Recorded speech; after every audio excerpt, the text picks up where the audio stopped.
Hey, go to church. Was like, it's time realizing in the things deep down in the body. We brother, we call them, you know we do deep down in the may have for our life. It's time gotta do. Give them more. We got count us in.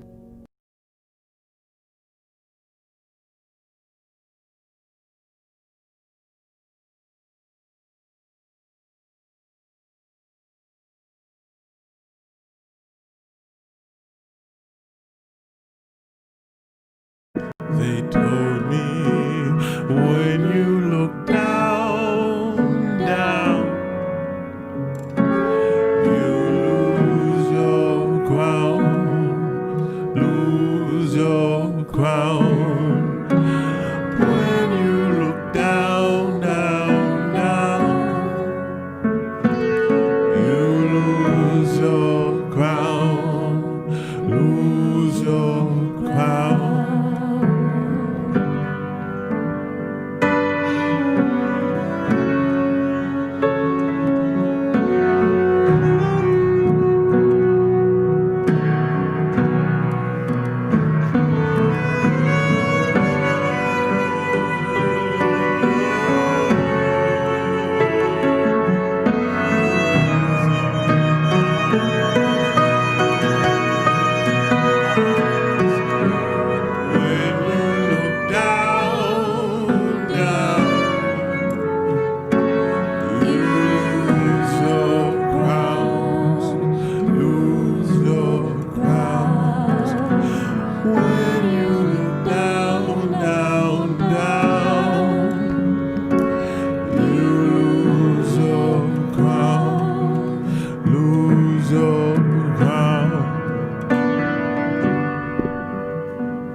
I said we go to church.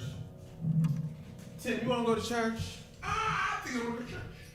Hey, Justine, you want to go to church? Yeah.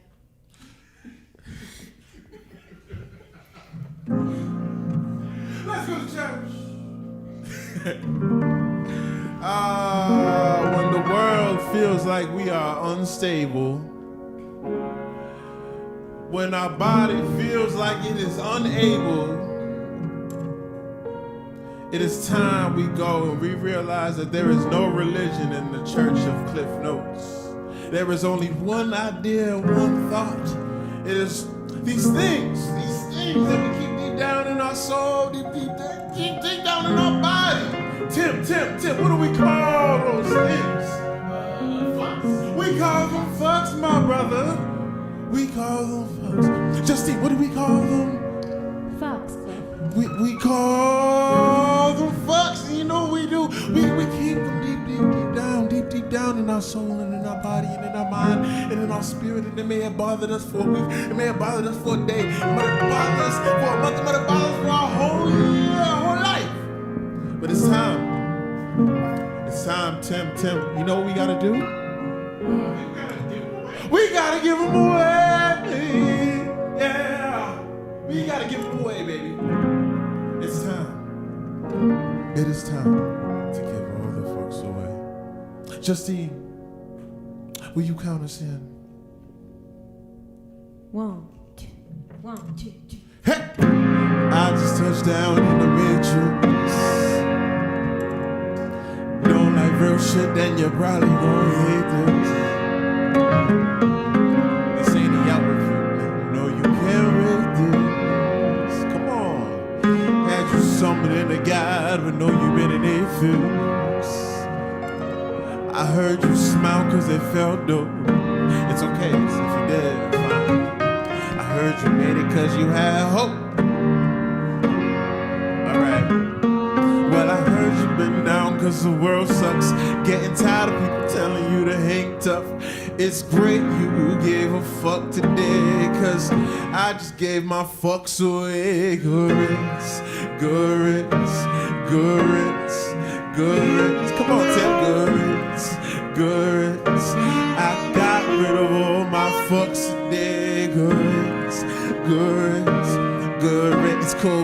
good nature, good gracious, good riddance, good riddance, good money, good faith, it's all good, good. I got the, hey, I gave all my fucks away.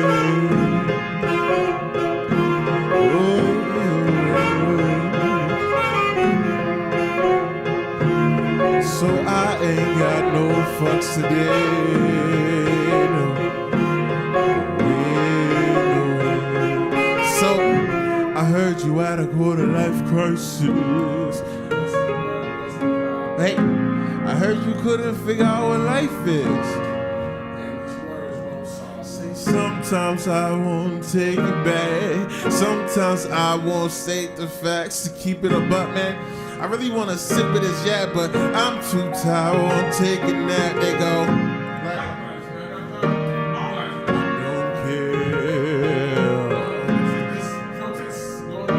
I don't care, no, no. Whoa. I had enough from yesterday, so I just gave my folks away. Goods, goods. Goods, goods, goods, goods. I got rid of all my fucks today. Goods, goods, cool kittens, good nature, good grace, goods, goods, good money, good faith, it's all good, good. I got them. I gave all my fucks away.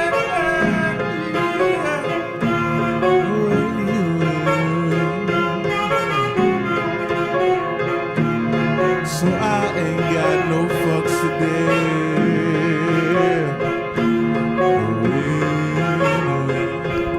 So subtly in summary, I don't give a damn. Lethargically laying down, you can feel it in the sound. Shit, feeling inspired but tired of feeling rejected. Perfected what I say now, I just gotta project it like suddenly I'm a criminal. I don't wanna say play.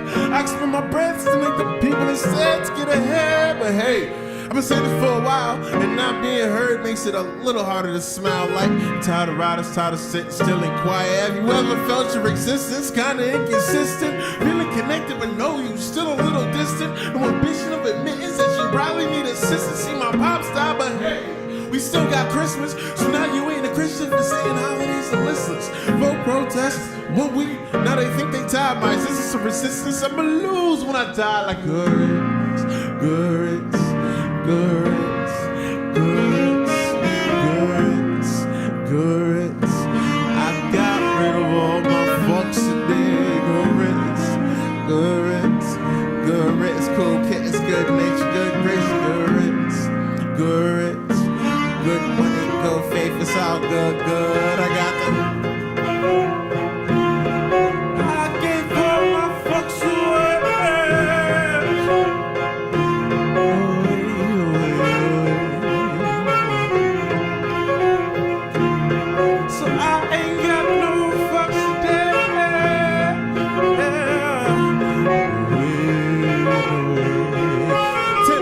You don't give a fuck.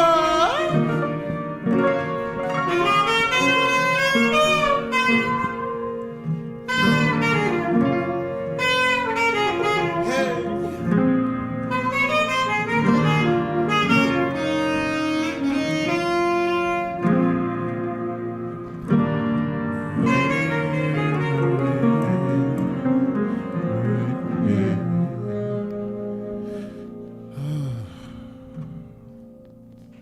Thank you. This has been a public service announcement brought to you by Cliff Notes. Goodbye. Peace be with you. And also with you. I really like that PSA. While Tim's doing that, I guess this will be posted later too. So I do want to just thank everyone who wished me a happy birthday yesterday. The love was insurmountable. And I don't know if that was the right adjective to use, but all I know is that it has made me be like, okay, I can put my phone down and not look at my phone for a bit because it is overwhelming in the best of ways. But I just wanted to just address everybody here and say thank you. for all the love. And thank you for everyone who joined Hipstery House Party 1 or 3, Hipstery House Party Digital number 3 on Saturday. That was a lot of fun. Absolutely. And now we, oh, my bad, Tim. My bad. Stan, what's up to everybody? How's everybody doing? Welcome. Welcome to the launch of, this is kind of like a prototype of a new program we're launching over here at Hipstery called Hipstery EDU. This is in partnership with Zone 3 over at the good folks at Aaron Brewery. And really grateful to be doing this today. We're going to be talking about some things that we know a little bit about. Hopefully we can give y'all some insight in the short amount of time that we have here to at least our process in many different fields of things. Absolutely. We thought that digital music marketing was a great starting point, especially as we are all navigating COVID-19 and trying to understand what we can be doing as artists and entrepreneurs to make the most of the digital space, being that we're going to be here for a while. And I think what's beautiful to recognize is that arts and entertainment had been digital long before COVID hit, and individuals have been extremely innovative, creative, intentional, and imaginative about what we could do digitally, what tools were available or what tools are available to artists to create, collaborate, communicate, share, amplify, and so forth. So we want to spend a little bit of time today first talking about ourselves as artists. In order to properly market and amplify your brand and your artistry, you should have a strong foundation of self first. That way you know what you're communicating, you know to whom you're communicating that to, and the best spaces for you to be in to connect with the individuals who want to and should be connecting with you. So after Tim, genius Tim over here, talks us through the introspective thought process of knowing oneself, I'm going to take you towards that external process of sharing your story, and the different ways we can do that. And we're going to try and accomplish all of that in like, what, 35 minutes, 40 minutes? Just about 45, whatever amount of time we have left. We have till 3. But again, this is just the basics. We'll also introduce ourselves for folks who may not know us. I guess we should do that, right? Absolutely. Yeah, we'll start with that. Introduce. Tim will take you inside. I'll take you outside. Then we'll all bring it back together and conclude. Leave some time for our audience on Facebook if they have any questions that we can answer about specific things within the subject matter. Again, this is one of 5 workshops that we'll be doing with Zone 3. Very excited to get this going. Absolutely. So to give you a little bit of insight on me, my name is Tim Hall. I am one of the co-owners of Hipstery. I'm originally from Detroit, Michigan. Jumped around the Midwest before moving to Boston in 2013. I've been a musician for over 20 years now. I'm a saxophonist by trade. And I also am a multi-instrumentalist and writer. I'm a poet, performance poet. So a lot of my work speaks to neo-soul, R&B, hip-hop influences and storytelling. Aside from this, I am an assistant professor in the professional music department at Berklee College of Music. I moved here in 2013 to work at Berklee, and I've been here ever since. I'm very excited to talk with you all today. Word. And my name is Cliff. I'm in a band called Cliff Notes with my brother Tim over here. And I've been a professional since I left college, essentially, in the digital world. Founded Hipstery back in 2011. Technically, it was just a mixtape didn't really start making it a company till 2015 when I met my brother Tim over here. And since then, we work in a lot of different digital fields. As an individual, aside from being a musician, which a lot of people know me as, or as a filmmaker, just a digital media artist in general. So across the spectrum, I've also worked as a consultant and a marketing professional for organizations like the Boston Public Health Commission, the ICA. Did some work with All Deaf Digital and Def Jam and Argyle Culture some years ago, and a bunch of different artists throughout the city. Also done some work with the record company. So that's just, hopefully that gives you a little bit of trust about the subject matter that we're talking today, which is digital music marketing, giving you a little bit of insight to that. So with that being said, I think we got rid of all the formalities and stuff. I do want to do one little housekeeping thing. I got another screen right here and over here that I look at, but it also is like displaying things that I'm showing you. So if I look over here, I'm still looking at you. You're still in my mind. I'm not just looking off into the abyss like I usually do. But yeah, with that being said, Tim, take us inside. Tell us about ourselves. Absolutely. Oh, and additionally, you can make a comment on the live stream via Facebook. So definitely check out our live stream on Facebook and throw questions or whatnot in the chat. And we'll be able to see some of those if you do have questions. But yes, we're going to start off this conversation with the meat of what your artistry derives itself from, which is self. It's you. There's no art without self, without the individual who is crafting that art. And it's really important to make space and time to identify and articulate who you are as an artist and what it is that you see your artistry doing and how you see it living within the world. The reason for this is that you having a clear and concise understanding of that allows you to be intentional and strategic about how you amplify yourself in the spaces that you find yourself in. So within self, there's a number of things that I think are really important. One of those things are values. So as you start to think about yourself, it's like, what do you value as a person? And then also as an artist, what are those things that you value? What is your purpose? What do you feel like your purpose is as an artist? Engaging with the work and the impact that your work has in the world and with individuals. Individuals connect with it. Anywhere from, the individual talking, and I'm from Detroit, so there's a lot of individuals who talk about what it's like to grow up in the streets of Detroit. Like that is offering a perspective, it's offering an understanding, and it's a way of individuals who also can connect with that lifestyle, brings them into your artistry and your music.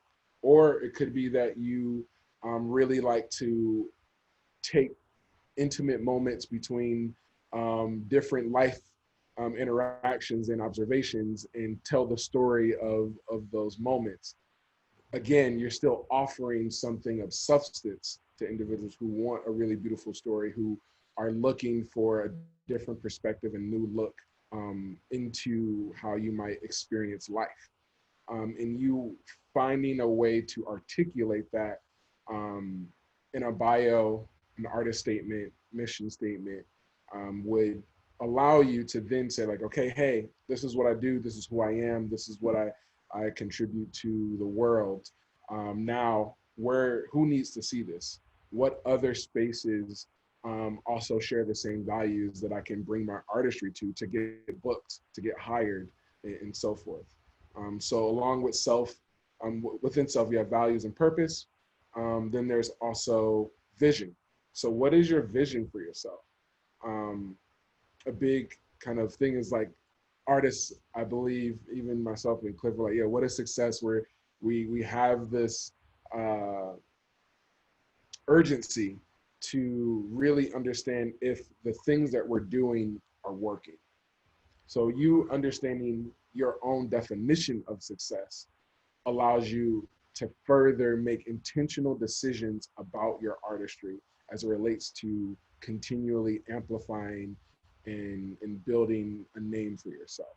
You identifying what success looks like is going to be hugely important, because as individuals and people, we have a variety of emotions that we go through. One of those being insecurity. It's something that as individuals we navigate in the ways that we do, and as artists, we're sensitive a little bit. You know, we care about the things that we're doing being successful and people liking it and caring about it. So it's helpful for you to identify and articulate what does success for you as an artist look like, because that'll also help you determine the decisions that you make when it comes to marketing and branding yourself. Marketing, branding, and promotion are in some ways after effects. You have to understand your artistry, what lane you're in within the industry and so forth, so that you know when to market, where to market, and how to market.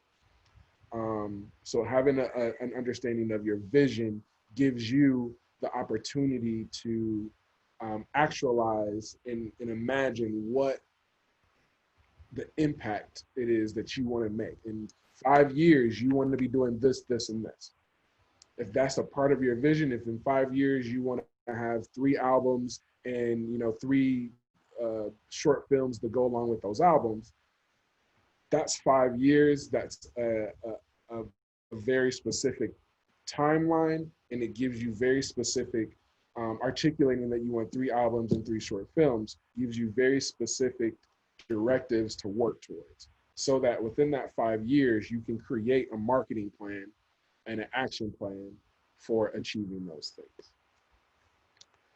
As well as with self is history. I think it's important to understand your own history.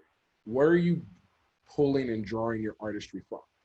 And that's important because it also gives you additional fuel for marketing, for promotion, and amplifying yourself. Understanding where you come from, where your artistry comes from, where your craft comes from, gives you a sense of foundation and grounding to root yourself in, and to know where that's come from, as well as to dive into networks, resources, tools, and spaces that are still alive, that have been a part of that timeline and part of that history to make the most of and take advantage of. There's a number of artists that I love and listen to that are part of the history of saxophone players.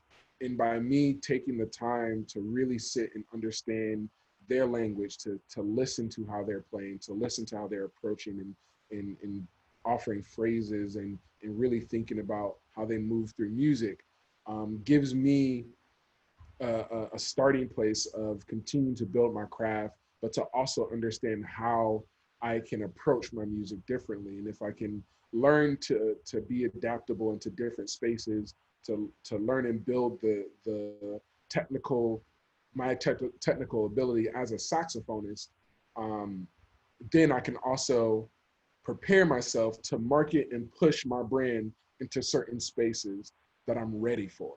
I think that marketing and promo is also about you do certain actions around your marketing and promotion and around when you are ready for certain things. Not everyone is ready for a manager right off the bat. Not everybody is ready to drop a record, a full album right off the bat.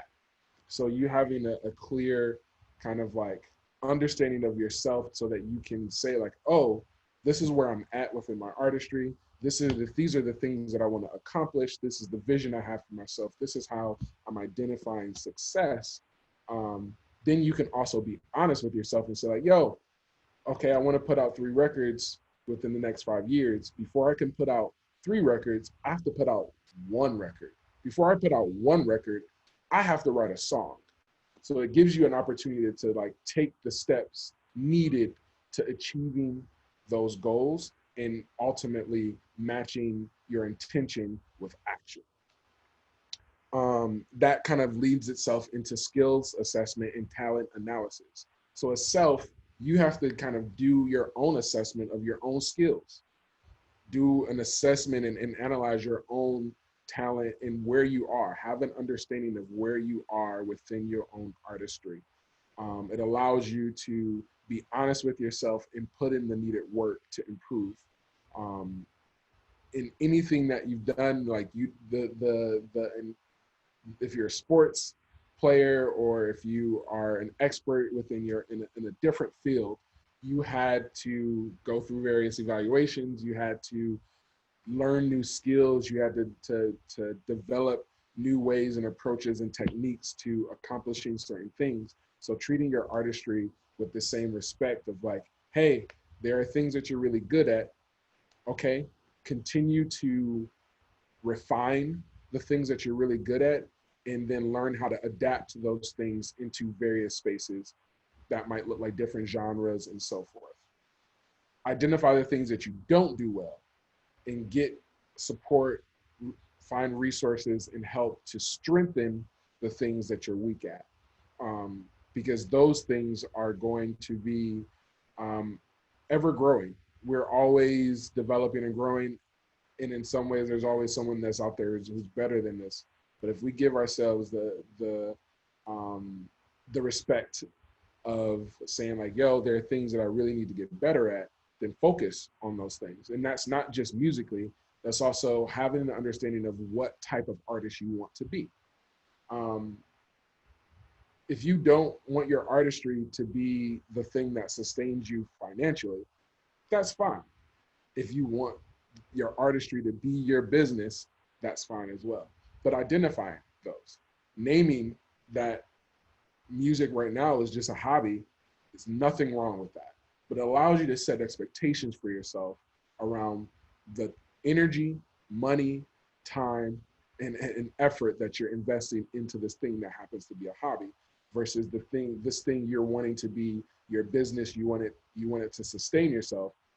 There's going to be different things that you have to do in order to make your name and your brand known, respected, and to want to be followed. So having an understanding of what type of artist you want to be and the way in which you want to be in the industry will also give you insight into the decisions that you need to make around marketing, promotion, and advertising. And then resilience and responsibility are the other ones under self. So resilience being that the things that we throw ourselves into have the ability to fulfill us as well as cause stress. So as much as I love art, as much as I love performing, playing music, producing music, and so forth, there's times where I'm tired of it. There's times where it's draining. There's times where I feel like I'm not enough. There's times where I feel like, I'm gonna go broke doing this thing. There's so many of these moments. There's a lot more money being spent than coming in on it, and so forth. That resilience is such a huge part of what I feel like should be a part of your practice, because this is a long game. And it's something that I definitely tell my students also, is that this is a long game in terms of longevity, sustainability, really thinking about your career and your artistry as expansive, because it allows you to step outside of some of the internal silos that you can throw yourself. An example is Cliff considers himself as an artist. All right, here we go. Expose me. He's not just a hip hop artist. He's not just a rapper. He's making an intentional decision to say, like, I'm an artist, and you're going to experience and be brought into my world as an artist, which allows him to produce an art gallery, allows him to produce films, allows him to do keynotes and speak, allows him to teach in a collegiate setting, and also allows him to rap his butt off. So like there's all thinking and having an understanding of like, okay, what is it that I want to do? What mechanism do I need to set in my life in order for me to be optimal at this thing that I love? Do you need to take regular breaks throughout the year, vacations? Do you need to have a support network where you know, talk to a group of individuals whenever you're working on a new piece and you get feedback? Do you need to apply for grants and fellowships so that you can get access to tools, resources, and mentorship to bounce ideas off of and get support from? Should you be a part of a national or organization or a local arts organization where you have access to workshops and trainings and networking events and webinars around bettering your craft? And in particularly, once you've identified what type of artist you want to be, is this thing a hobby, or is this thing the like, I want this to be my business? Having that definitive understanding for yourself also makes you think about what mechanisms you set in place for resiliency. So for me, if I'm thinking about my artistry as a business, what resiliency looks like for me is going through a tax prep workshop. Where resiliency looks like for me is finding a private instructor that I can work on my craft with. Resiliency also might look like setting up my business in terms of my gigs and paying myself a fee from the gigs that I get, and not just like only paying my bills and not just buying new equipment and not just so and so and so and so. Versus, you know, a hobbyist, it might look very different for you in terms of what you set in place to make sure that you have resilience as a factor within how you navigate your music. And then responsibility.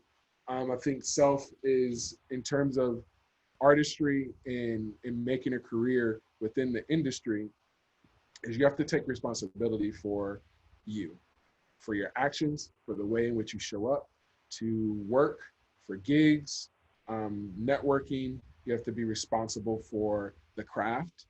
You have to be responsible for the perspective that you have and that you use when having conversations about the industry. There's so many perspectives and so many traps that we can fall into when it comes to kind of like navigating this industry, and in some ways not taking ownership for the way in which we show up, not taking ownership for getting better at the craft, not taking ownership for how you might navigate an interaction or a conversation or maybe a dispute with another creator or another business individual within the industry and so forth. But taking that responsibility and taking the ownership of your career, of your artistry, you are responsible for it. If you show up to a gig not prepared, that's on you. If you show up to a meeting, a business meeting, and you're not ready for that business meeting, that is on you. So always making the needed steps to take that responsibility and ownership of your craft will also allow you to realize that there's a lot that you do have control over. I think sometimes we get into a place where we feel like we don't have control over a situation or how something might pan out. However, taking a step back and saying like, okay, what ownership and responsibility do I have in this for my career? If that looks like you need to ask all the questions that you need to before a gig starts so that you know and you have all the information needed to show up, then do that. For me, an example of that looks like when an artist books me for a session, I often ask, is there either written music or is there music available for me to get it before I show up to the session? That way I've given myself enough time to be familiar with the music so that when I go into the booth, I'm ready. I'm not learning the song when I'm showing up for the session, because sessions cost money, and individuals don't have an extra hour for me to learn a song once I get there. Now, there are also just as many times where I don't get that music beforehand, or I'm just now showing up to the studio and this is when the artist has presented the music to me. But my responsibility is honing my craft. So if I'm just practicing in general, if I have a regular practice, or if I'm working with a private instructor, I'm building my skill set and my technical ability. I'm building my ear and my ability to pick up music, so that in those moments where I don't have the opportunity to be prepared, then my skill set allows me to show up and be prepared and be ready to shine. So before we move over to the actual digital marketing amplification and promotion of your artistry, really focusing on self. So that looks like your values and your purpose. Who are you? Where are you from? What do you do? What kind of impact do you want to have in the world? That looks like a mission statement or a bio or artist statement. There's history and vision. So understanding, the history of your craft and also your own history and your own story. But then also, where do you want to go? What's the vision? Where do you see yourself progressing to? A skills assessment and talent assessment. Where are you at within your craft? Are there areas that you're really solid at, and then are there areas that you need to get better at? And then resiliency and responsibility. So taking responsibility of your resiliency looks like setting in place mechanisms, people, resources that you can get access to so that you can have a sustainable career, and set in place opportunity for you to be taken care of throughout the exploration of your career. And lastly, what I'm going to do in the chat is I'm going to drop a few websites from local artists that I respect, that we all interact with, as examples of how they've been able to articulate the things that we've talked about. So I'll drop that in the Facebook chat there for you. Yeah, Cliff, I think they're ready for you. Yeah. Oh, my bad. I was muted. I was saying dope. Just drop those in the comments. Thank you, Tim Hall, the great, the legend, for sharing all of that knowledge and that kind of groundwork for understanding marketing. Again, we both understand that this subject is something that will take a lot of time. I overstand it in the sense that, like, I teach this class, digital music marketing, over at Emerson College, where it takes a whole semester for us to build this out. And even in that, I still feel like there is a lot to learn. And because it's in the realm of digital, it's something that is ever growing and ever changing and ever turning into something different. So even this is something I got my master's in 2017. What I knew then is nothing in comparison to today. And that's kind of the world that we're living in today. So I'm gonna still try and break this down into simpler theories, and hopefully you can take this and apply these things that we're giving you today to your own professional practice. Like Tim was saying, I'm not just a musician, and I intentionally do that within the marketing of myself, and that's through knowing myself. But within that, I like to draw this connection to the film world. And the reason why I do this is I think about how we as people have learned and gathered information over time. And learning is something that is also often changing because our minds are often growing and shifting. But thinking about it in the terms of stories, this is probably one of the basic ideas of marketing. A good story will create engagement, will foster audiences is liking for something. And we see this over and over and over again. You can take it back all the way back to ancient Greek, where we didn't even have schools, and it was a Dionysia, which was essentially the large theaters where people would just sit and they would have like plays to teach us about life, and this is our main source of education. So if we're thinking even back to ancient Greek and we're talking about stories to teach stuff, you probably have your own relationship with stories and the different life lessons that you've learned from a movie you've watched or a concept album or even down to a poster.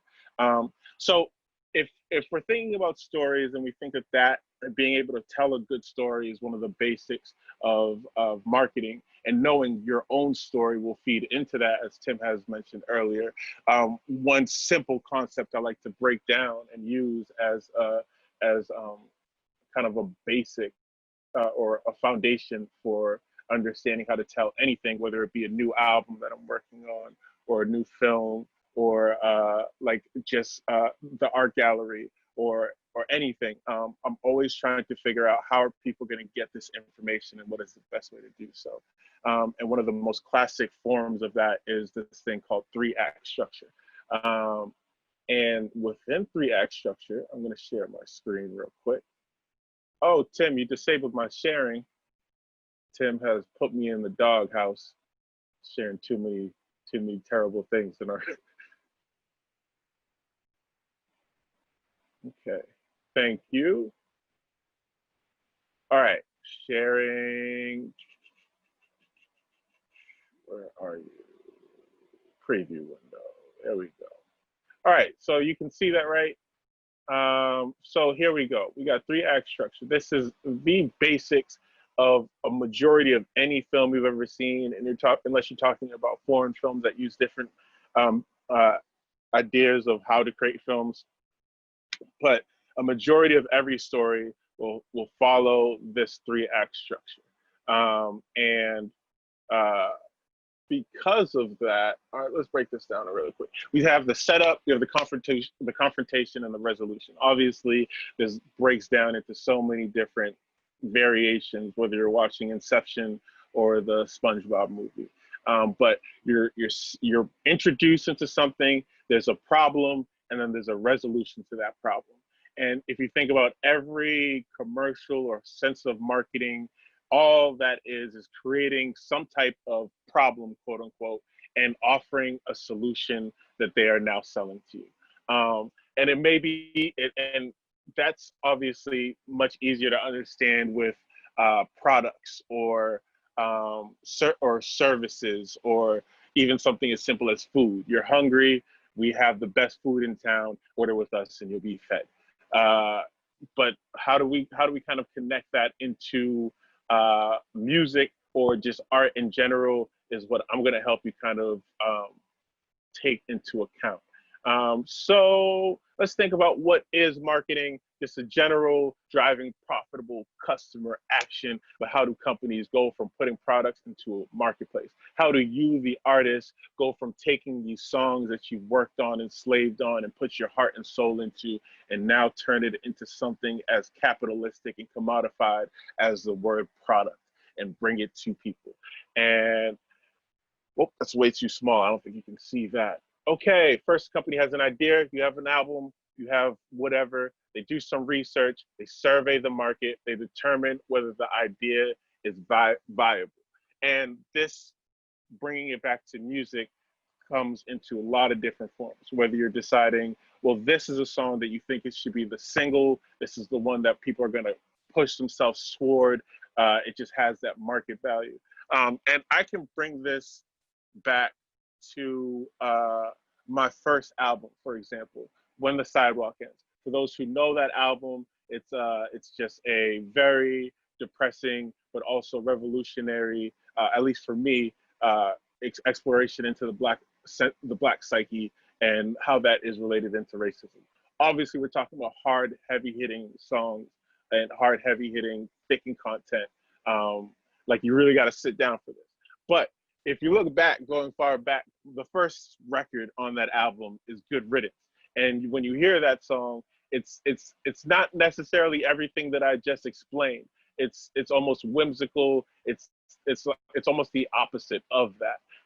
And I think my friend Rex, who was writing for Boston Hassle, kind of put it in the perfect way in this article and writing about the album. And he said Good Riddance was basically like a Trojan horse of getting people into the Coliseum to experience the rest of everything that happened. It almost tricked people into thinking, oh, this is a groove, this is happy, and then, oh wait, we're talking about racism.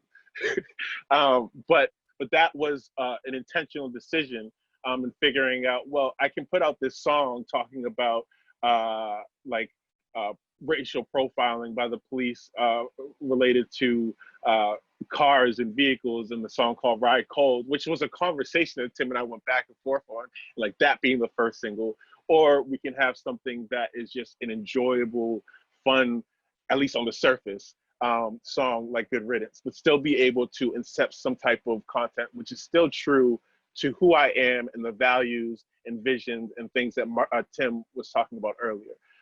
But it doesn't dilute anything about who I am as well. This is just a different onset of who I am, and can be a little bit easier. And the way that I kind of came to that conclusion is like, if I had just a random person on the street and I was just like, hey, I'm gonna talk about racism. Let's talk about racism right now. They can be like, I don't know. But if I talk about if I bring it in the form of Good Riddance and start singing and give these joyous melodies and like a basic idea of giving all of your thoughts and cares away, that's a little bit easier to ease your way into that conversation. So that's thinking about just marketing as a whole, and thinking about what is your story, what is the so in that specific example, the problem obviously is racism or whatever. Like there's not, at least to me, there isn't that much of that access to that type of music. And my solution is blah blah blah blah. Create the album, and then we have that third act coming in. So I want to kind of not talk about me as much, and kind of show you a little bit about how this kind of approach has changed like drastically within the last 40, 50 years, and show you how kind of companies are doing it now. And I'm gonna play a video. All right, I think this is the right one. Yes. This is heard. Am I heard? Am I seen? Oh, wait, this is seen. Am I seen? Okay, this video is not loaded. All right, Keds. Who owned a pair of Keds? I'm just kidding. You don't have to answer that and age yourself right now. But let me share computer audio, make sure that you can hear this. Okay, this was an old commercial from the 1950s, obviously, as this video says, talking about Keds. Thinking about that 3-act structure, think about what they're selling, look at how they do it. I'm not even gonna play the whole commercial. Hi, kids. Hi, Keds. Kids, let's all sing the Keds song. If you want shoes with lots of pep, get Keds, kids, Keds. Or bounce and zoom in every step, get Keds, kids, Keds. You'll be a champion with style. Hit that ball a half a mile. They're tough, they last a long, long while. Keds, kids, Keds. Wow.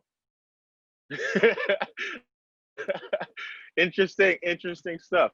What we see here is we're actually talking about the product. The product is in the commercial. We see it. We look at it. We almost make that immediate connection between Keds and kids. Just that changing of one vowel. It's all there. It talks about all the things you can be while you're in there. It just lays it out perfectly for you.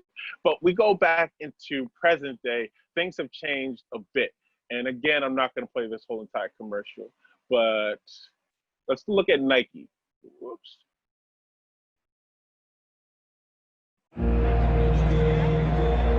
We're never alone. That is our strength. Because when we're doubted, we'll play as one. When we're held back, we'll go farther and harder. If we're not taken seriously, we'll prove that wrong. All right. And if we don't, I mean, most people kind of get the gist of what's going on with this. Okay, here we go. Most people kind of get the gist of Nike commercials these days. Like, there's a big difference between how they used to promote things, which was this is our product. This is what we can do. This is how you'll be better. And now it's Nike. It's like, you don't even see you don't see the shoe in the commercial. Like you might see a glimpse of the Nike logo that they're wearing, but like, it's like the ideal. And the story that they're telling us is not necessarily like, if you have this shoe, you'll become the great, like that's that direct marketing. It's almost like giving you the tools to come up with that conclusion on your own. If I see LeBron James dunking with these shoes on, maybe I can dunk if I have these shoes instead of having these terrible different things. Or these terrible shoes or whatever. It's a psychological thing in the sense that we as humans just don't like to be told what to do. We like our autonomy. We like to believe that we have an independence, even though we are constantly being told what to do. It's just how people are telling us how to do it is completely different. It's giving you those tools and putting those images in front of you and allowing you to come to that conclusion on your own, because that has proven to have a stronger, longer lasting impact on our brains and our synapses and our serotonin, and gives us that much more satisfactory feeling when we have figured it out on our own. Like, I got these Nike shoes and look, y'all, I can dunk. Look at this. So the last thing I want to show you is a musician who kind of has done this in so many different ways. It's an artist that one of the artists that I look up to almost. I love all the content that he creates, but everything that he has done in terms of just being a hyphenated artist in the sense of filmmaker, actor, director, musician, comedian. I probably gave it away just by naming all those things, but Childish Gambino is definitely one of those people that have kind of served as a person who has weaved almost everything into things. And it's like, when you see the Star Wars movie, you kind of want to listen to the new Childish Gambino after, even though they have no relationship to it. But he has created this story and created this need for him without even telling you that you need it. So let's watch a quick clip of this video. This is actually one of the first clips that I show in my marketing class over at Emerson College, because I think it's it's just the basics of understand. Whoops, wrong place. Hold on a second. It's the basics of understanding marketing and seeing how that kind of can translate into a. Oh, I lost my. Hold on a second. My bad. Let's go over here real quick. I'm just gonna leave this up on the screen while I pull these other things up. There it is. Here we go, and we're back. And we're running out of time. I'm like sweating right now. Whew. All right, cool. I'm gonna make this 5 minutes. Let's see, that's the Facebook. Here we go.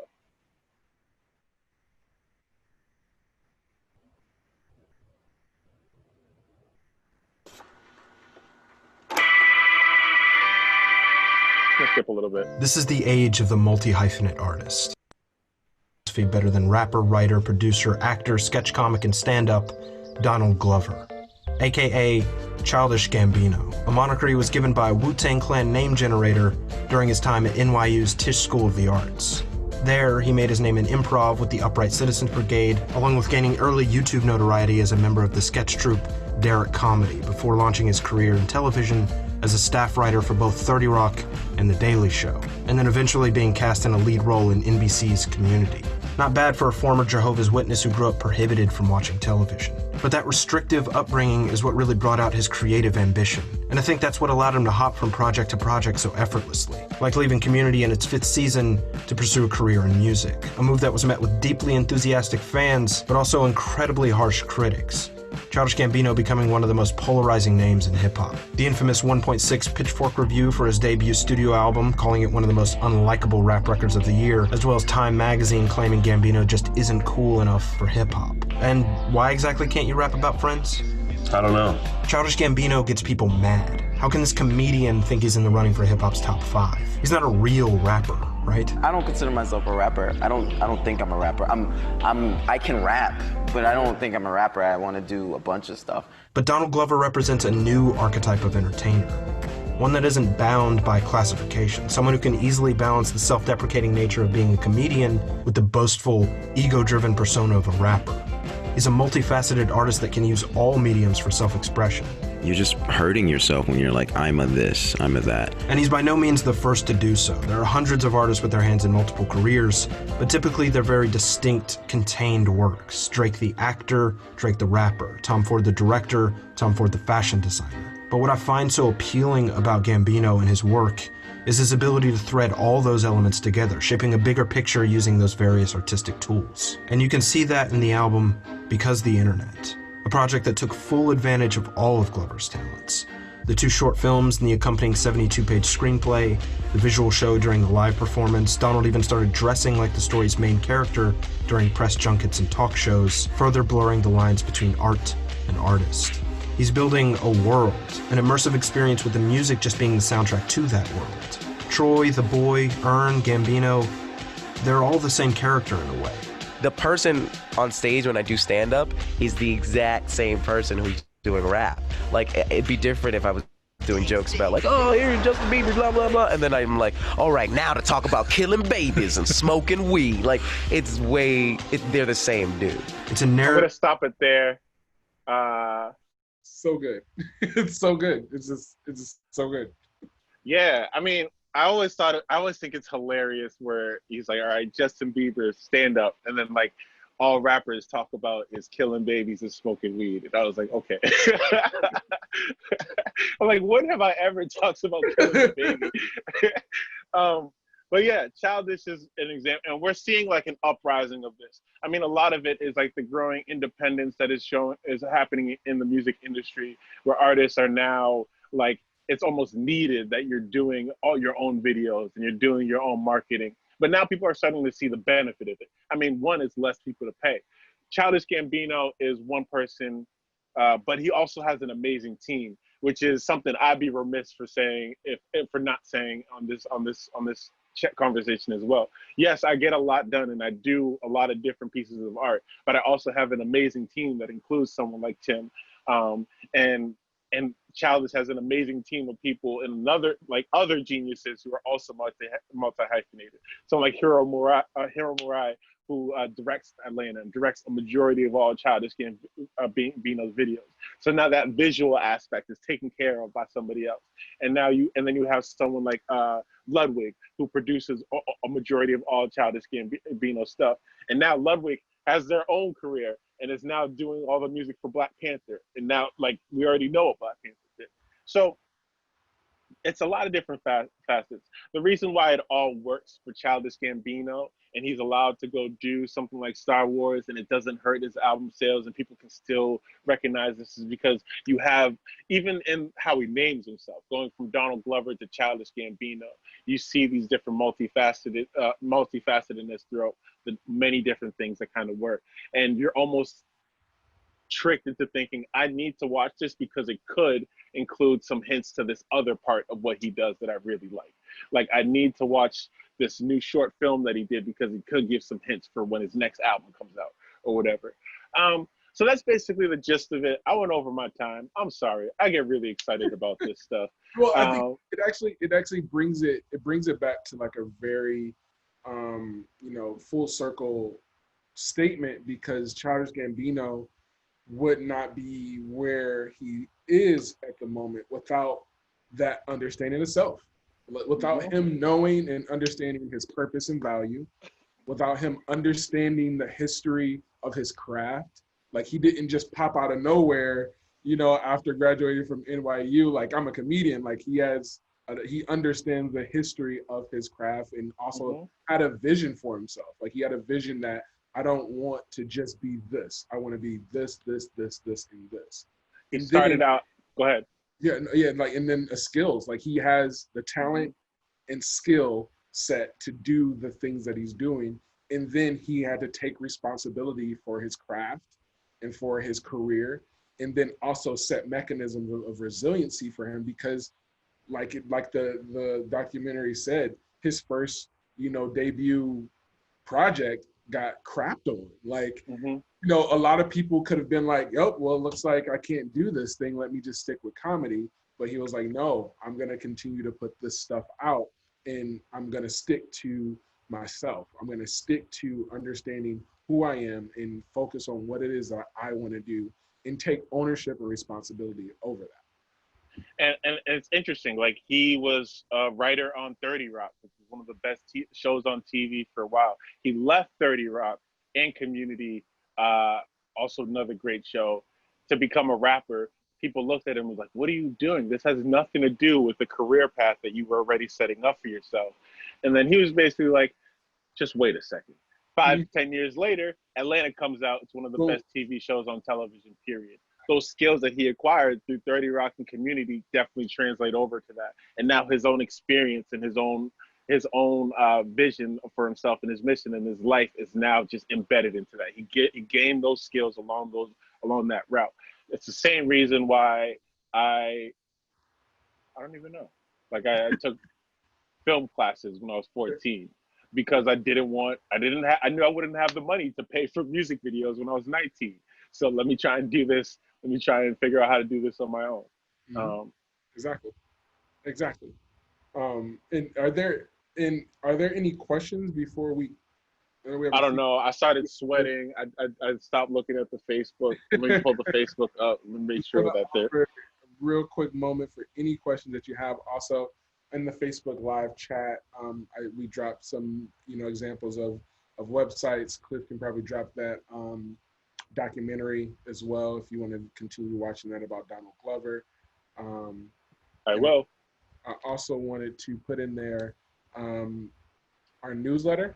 So feel free to sign up for our newsletter. We'll be doing this series. We have 4 more, as well as a series of other events that are in the digital space for this time being. So definitely follow our newsletter for updates on upcoming events, as well as special releases of music and shows and so forth. Yeah. Next week, what are we doing next week? We're talking about music production. All these fancy toys behind Tim's head. We can talk to you a little bit about how you can use those things. It's a pandemic out here. It's hard to get beats. It's hard to get into the studio. Like, how can we do this on our own? And so we'll invite a couple friends from our circle next Monday at 2:00. We're here every Monday, 2:00. This is Jesus and Mero. I'm Jesus. He's Mero.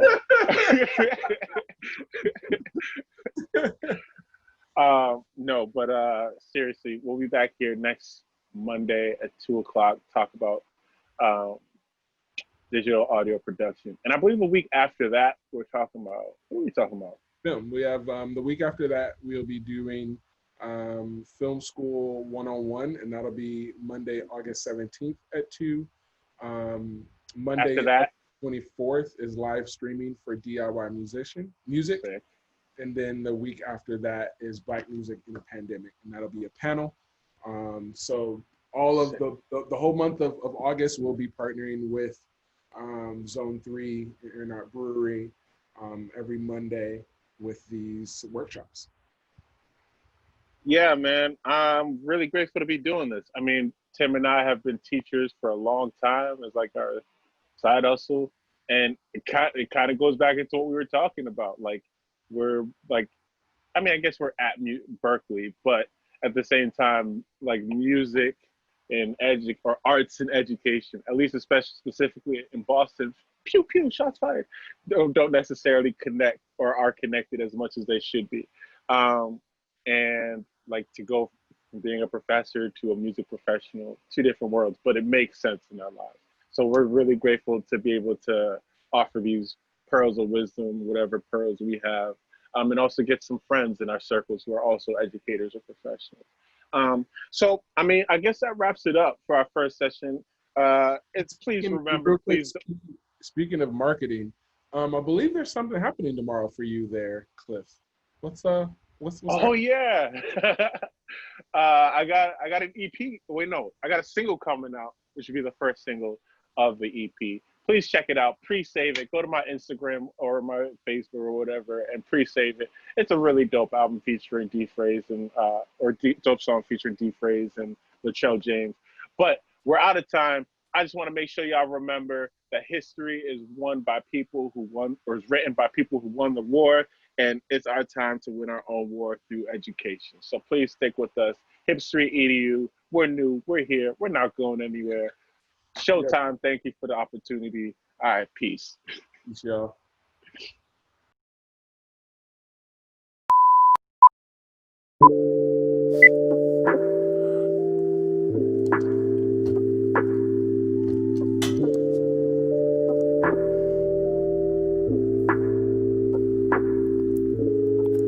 Chris linen and some summertime denim.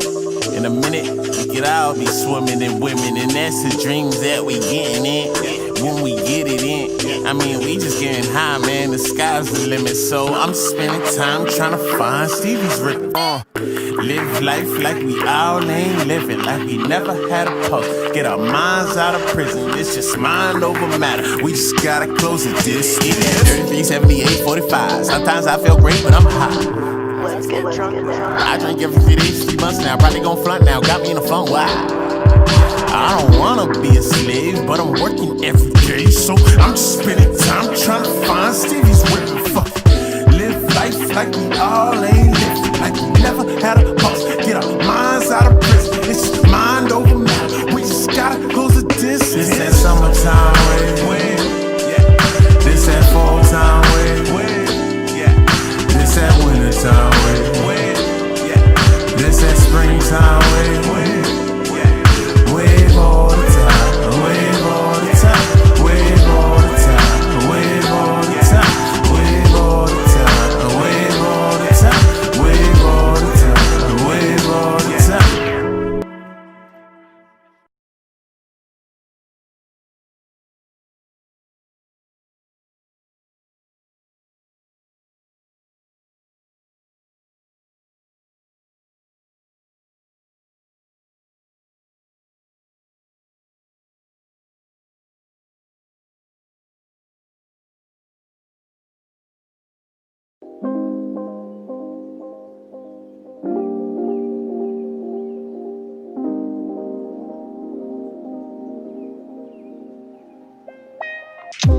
I feel all your pains lately, all your stresses and depression on your brain lately. Can't control none of my actions, it's so strange lately. What's come over me, it's got a hold of me. Lately I ain't moving how I wanna move. Lately I ain't doing what I wanna do. Lately I've been working hard for someone else's dream. Should I blame it on myself or on my self-esteem? Yeah, temptation's a bitch, and I ain't too proud to beg. That mean give me your money, or you should cover your head. Cause when your children are hungry, don't be short with that bread. Some people living for their employment are already dead. How are you alive if you do the same thing every day? You're a zombie. Wake up in the morning, brush your teeth, and then you run to work. Party on the Friday, roll a Lucy, then you go to church. Distracted for your dinner, hit the drive-thru for your morning burst, and repeat, repeat, repeat, repeat, repeat, repeat, repeat, repeat. Wake up in the morning, brush your teeth, and then you run to work. Party on the Friday, roll a Lucy, then you go to church. Distracted for your dinner, hit the drive-thru for your morning burst, and repeat, repeat, repeat, repeat, repeat, repeat, repeat, repeat.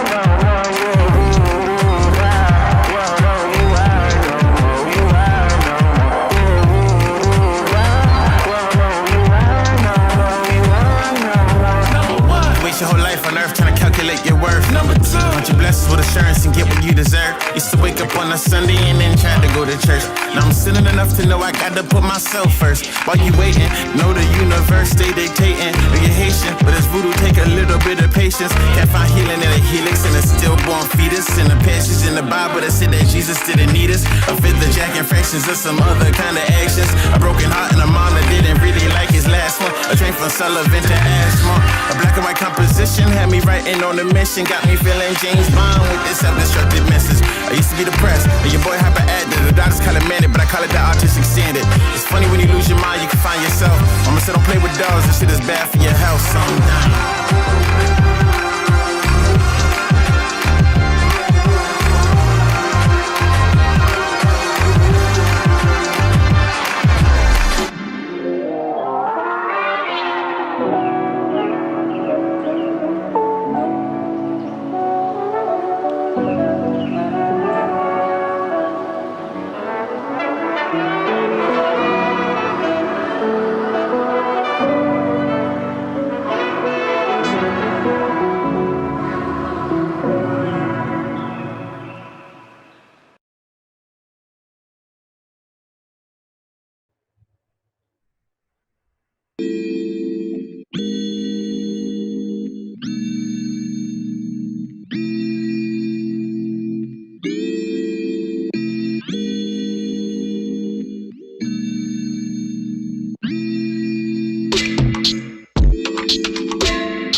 These poems I wrote basically in middle and high school, and they sort of deal with ideas like coming of age, coming into sort of understanding your own blackness, understanding your own power, understanding your own sort of vulnerabilities. Some of them are like funny, and some of them are not. Um, this first poem I'm gonna read is called "The Elephant Pendant," and it has a lot to do with like growing up and sort of not knowing too much about your elders and sort of having these dreams about them and just sort of wondering. The Elephant Pendant. In the faintness of night, I'd paint my bed, I'd paint my queen bed with urine. 10 years old, I would wake just barely escaping the details of a dream, a tall oxen block, a woman, my teeth, my antique bracelet, and strange white fingers a ladle to her breast. The sun spat, the tears streaming down the plateau of the Venus Hottentot. Grandma's masters flirted too much. Strong bladder, waterproof, black equals durable. Half his hand inserted in, up, like the last black oven mitt Sylvia placed into the oven. And, in the quiet sepia exposure of morning, I'd run to my mother with arms full of explanation, as if the floodgates killed all of the elephants sleeping through the Sahara. My mother quietly awoke cooking, wore an antique elephant pendant, and on days when the dreams made my lower muscles quiver and spill, I wore the elephant pendant, strong enough to bind our antique floodgates. Okay, this next poem is called Say It.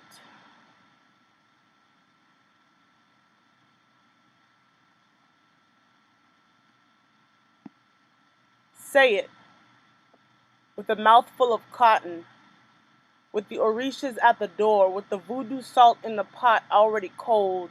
Say it, dwell it on the Iga sound, like the babies all sat around the fire and taught you how to say ga. Say it when your spit gets tight, because the drinking gourd is missing. Say it to me with my poetry book around, so that there will always be something to write about. Say it to the president who just can't decide how much pigment to put in the papers. Say it with the quinoa on the stove. Say it with the radio on mute. Say it with the jazz all gentrified. Say it with the water all blue. Say it with the dust of my flag sprinkled on your chest, an amplifier to your words of liberty. Say it with the welfare officer on hold. Say it with the salt that Neruda led you, clogging up your body. Say it with the police dogs at bay. Say it with your back all swollen up. Say it with 2 swollen hips and a broken CD player. Say it. And if you find yourself choking, remember, the voodoo is in town. Thank you. This next poem I wrote also in high school. It's called Very Open Letter to Charlie Bukowski, Carpet Burns. I used to be really into Charles Bukowski. One of my favorite poems being The Whore That Stole My Poems. And I kind of just like would sit in the library all day and just like write and read. And so I read a lot of his books and got really interested and never really felt like I had a connection to him. And I felt like that was fine. Like I just enjoyed his work. But I remember watching a documentary and I wrote this poem afterwards. Very Open Letter to Charlie Bukowski, Carpet Burns. Before the casual body grab, you were a puny whistle of a voice. Through the lens of a beer bottle, you are such an exquisite love.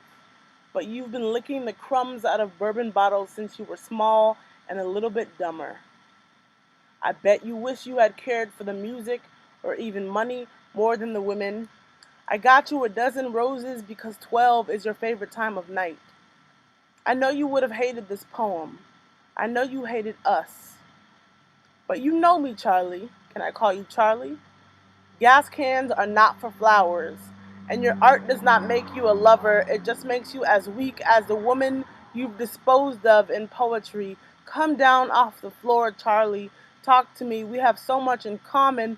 Our belly size, our quiet, jealous rage, our honesty, waiting like your heavy red index finger to snap. A real man can smile when he's caught in the act. Why was she wearing my coat? A real man does not listen when his spirit comes and says, step away from the canvas, the bourbon's on sale.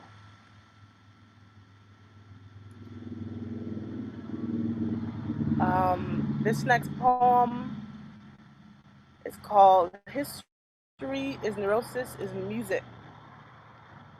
It was more like a free write, but it turned into a poem. And yeah, History is Neurosis is Music is now. One night I burnt my dress in Berlin. Took razor blades to my vocal cords so that I had the same kick as Tom Waits. So sometimes I get sad when the guitar strings don't cause neurosis. Music turns the narcissist into a malignant ghost. And for those who cannot bear silence, oh, do I have a voice for you. We are like the government. We pile voices in boxes so that the ground spits up empty hymns up to us and water sings out of faucets from Waco, Texas to New York. I put them in bottles like absinthe, like African elephant tusk. I scrape clean with demon dust from my blue belly.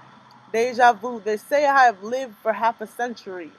That I snorted the rosin that distorted the hot strings Mingus flossed with. That I created the calendar and wrote in boxes waiting for the lady day. One night I burnt my dress in Berlin because Allen Ginsberg told me so. Allen Ginsberg told me so. And who am I to say no to a man that can kiss the shoulder of a common fly? Deja vu. Someone told me that I've lived for half a century and you can hear it. But let the truth ring out. I haven't heard anything in ages. I think that's what it's called when the music lives on as a parasite in the humdrum habitat of your ears, slugging around, leaving the wet residue of ill-fitting fragments of words never understood. I suffer from the feedback of the mind, and I get so angry sometimes. I crumble violin strings and yank trees down with passion and agony for apathy. I pull trees down so that the voices spit up roots and we can sing down branches. I burnt my dress in Berlin one night and held my hands over my ears because I could not bear to hear the water. I do not want to become the haunting crescendo of the ocean just yet. The whistle in the graveyard in Juchitán, Mexico, where they're the Udu. But truth is, I haven't heard anything in ages. I think that's what happens when the music dies before your generation is able to hear it.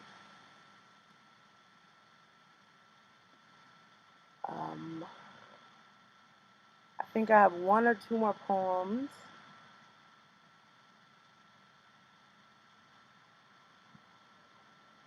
This is one of the funny ones. I hope it's funny, maybe not. Usually it's me laughing at my own jokes, but this poem is called Sensible Shoes. And I wrote it as a teenager, sort of coming into my own, trying to understand womanhood and being like, reading magazines and hearing people talk about what women should be like and, how we should suck this in and wear these 4-inch whatevers or, pluck, shave, all of those things. And I sort of condensed my thoughts down into one poem and wrote Sensible Shoes. Sensible shoes. Sensible shoes. Sensible shoes. I do not have time for your television ads, world. You're stealing sensible shoes. Come on, world. I do not have bird brains. I wear sensible shoes. Plum-colored lipstick, sensible shoes, sensible shoes. Men are staring. What do I do? Quick. Do not shave. Take them on a safari tomorrow after you paint your chest in shame. Do not mimic the cheekbones of bare-hearted women. Wake up. Admire every mustache ever firmly planted and purity you find. Find the men that were staring yesterday. Wear a long brown wool skirt and flash your sensible shoes. Let's see. Oh, I do have one more poem. This poem is called Still Got It. Let's see what time it is. Still got it. Regarding the days seldom seen, where the days where the last pair of clean, dry socks are waiting for you in the morning. The last pair that scream, make it last like watered down milk or sweetened water.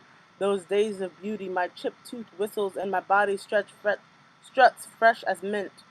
Decades later, I will sit in a rosemary bush of orange lawn chairs and soak away all the lonely cat calls, a dry and stubborn body, a dry and sly smile, the clocks in the hallways below, a must. But I couldn't save my body. But who can? Thank you. And I think maybe I'll sing a quick song. And I'm not sure which song that is right now. Maybe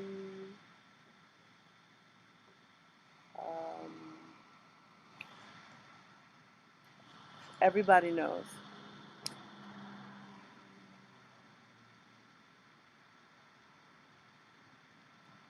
Or If You Are Waiting. I changed my mind. If You Are Waiting. Sorry that you can't see me very well. I'm equally sorry that I can't see you all.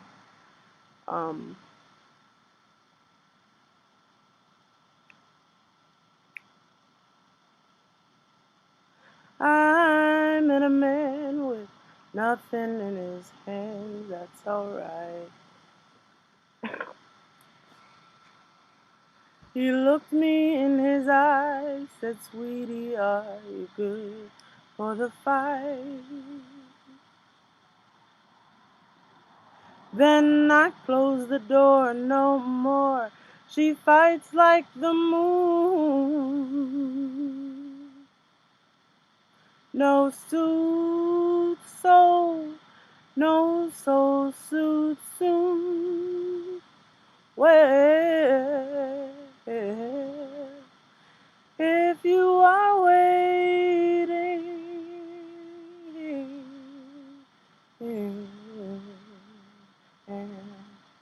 if you are waiting,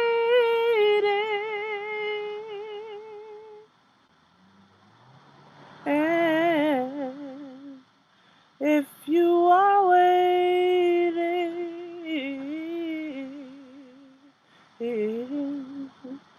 and if you are waiting,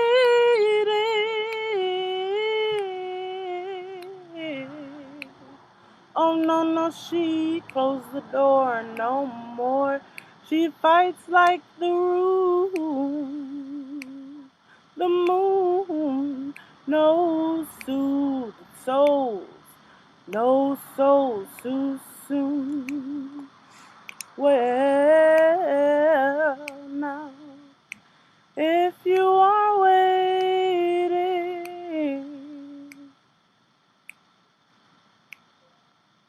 and if you are waiting,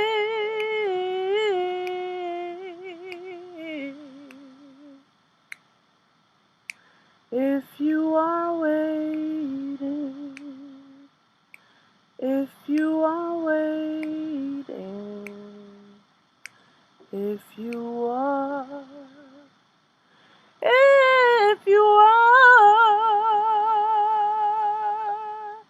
waiting. Thank you. I'm Alda Visa. Y'all see, I got like the whole gang with me right here. We out in the woods just chilling, living, you know what I'm saying?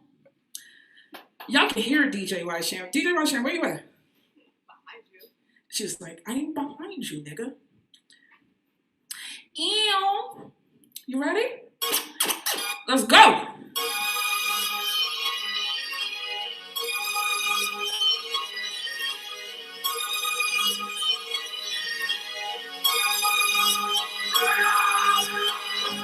Point niggas screaming out for help. Want to murder me, only looking out for self. So I'm fighting is so strong, they can't do nothing melt. Never float, never talk. All they got the water colors go. Sink or swim, nigga. Call me Phelps. No good for the drama, but I still feel the wells. Used to cry, now I love the rain. Feeling on the counts, had to tighten up my shit like some belts. Hey, used to be a soft little bitch like some felt. Hold me down, didn't give my all. I went out. Now I'm out here with the niggas like a fucking yo. Stopping on them in my high heels, nigga, yo. When you see this red lipstick, no, that's the kiss of death. You already dead inside, no Smith and Wesson. That's the way you see you left. Destroying everything around you just like some meth. But you'll never kill me. Must have fell up your head. Hipstoric, what up? All the old weak shit, nigga, dead. Tried to destroy me so you can build some crack. But I never believe for these niggas call me Blaze Ray. One, put your ones up. There's only one me. One. There's only one me. One. There's only one me. One. Scream. Hey. There's only one me. Say that shit, Brandy. There's only one me. There's only one me. There's only one me. Used to cry my fantasies. Now when I come up, they go swing. 19 with the face full of coke. That was the only way I know the coke. One nigga died hanging from the rope. No more tears, nigga, no more fucking hope. Had to switch my mental like I had a stroke. Come on, nigga used to beat me. Hope that I choke on. Oh, it's rich.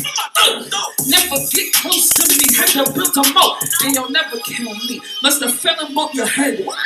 Oh, that no weak shit, nigga, dead. Tried to destroy me so you could build some crack. But don't never bleed for these niggas. Call me Blaze Ray. Yeah. There's only one me. One. There's only one me. One. There's only one me. One. Hipstoric, let's go. There's only one me. Say that shit, Bernie. There's only one me. There's only one me. There's only one me. One. Yeah. Go on.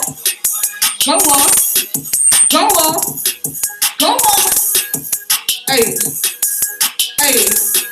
Hipstoric, what up? What up, Tim Hall?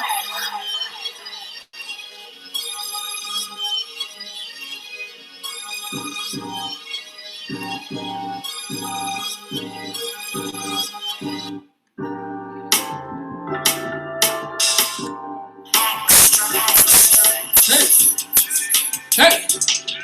Yeah. He ain't never had a bitch quite like me.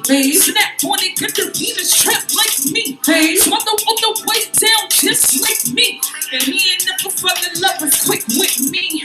Ghost, should've won a white sheet. Fucking me down, really trying to take my puzzle. Meanwhile, he plotting on me, trying to gas me. But I got my bitches trying to want me. Slide on that nigga really wanna trap me.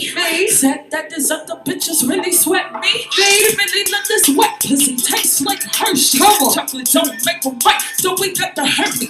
Blowing up my phone, all he want. He really only want me cause he flaw. Brand that he got really blaze on, lock me down, that's a no-no. I just hit the flow, Joe.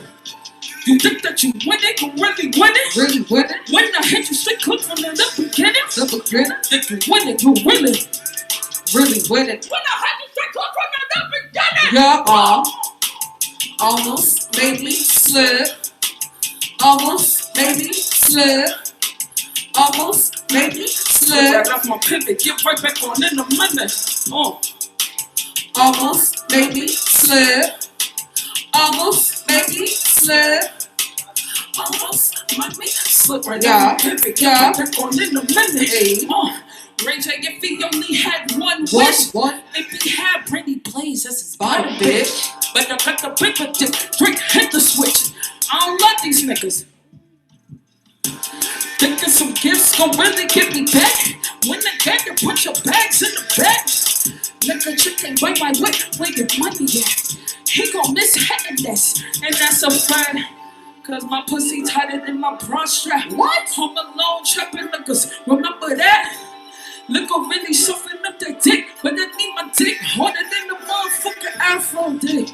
think that you win it, you really win it, really win it. When I hit you, start coming and I begin it, double get it. Think you win it, you win it, you really win it, really win it. Hey, let's go. Almost made me slip. Almost made me slip. Almost made me slip. Yeah, yeah. Almost made me slip. Almost made me slip. Hipstoric, what up? Almost made me slip. Right on my pivot, can't wait to go in the weather.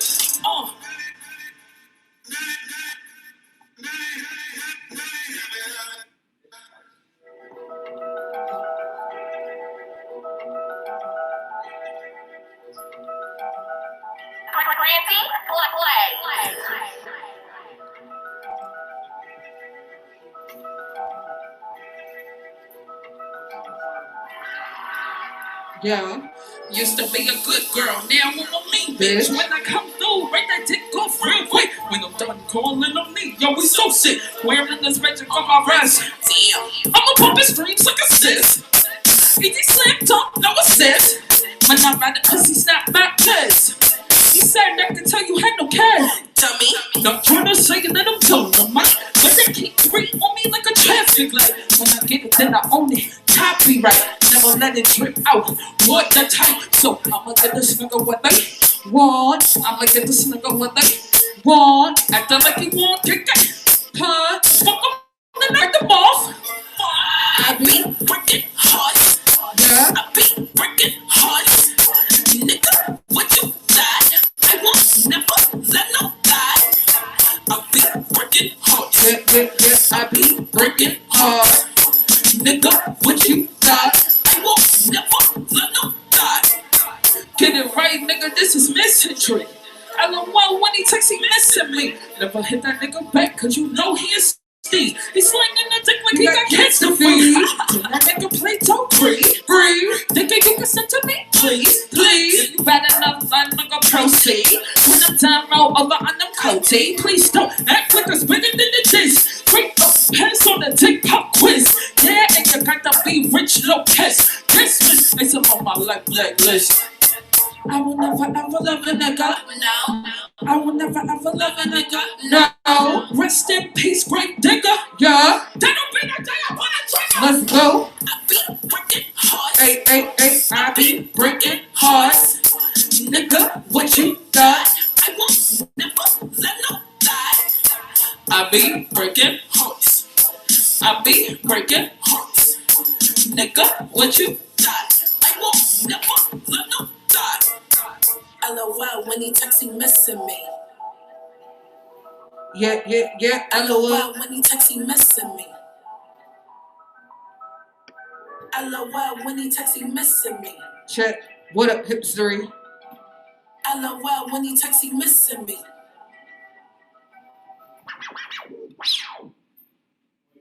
Check. How y'all feeling? Yeah, how y'all good? Y'all good? Like, y'all good? I know, it's weird. Because we're like streaming, so you can't like actually respond. Right, we're trying to they can't really hear you. All these devices. But you know, we here. You know what I'm saying? Alright, hold on. Check. Alright. So I think we got one more. Ready? Yeah.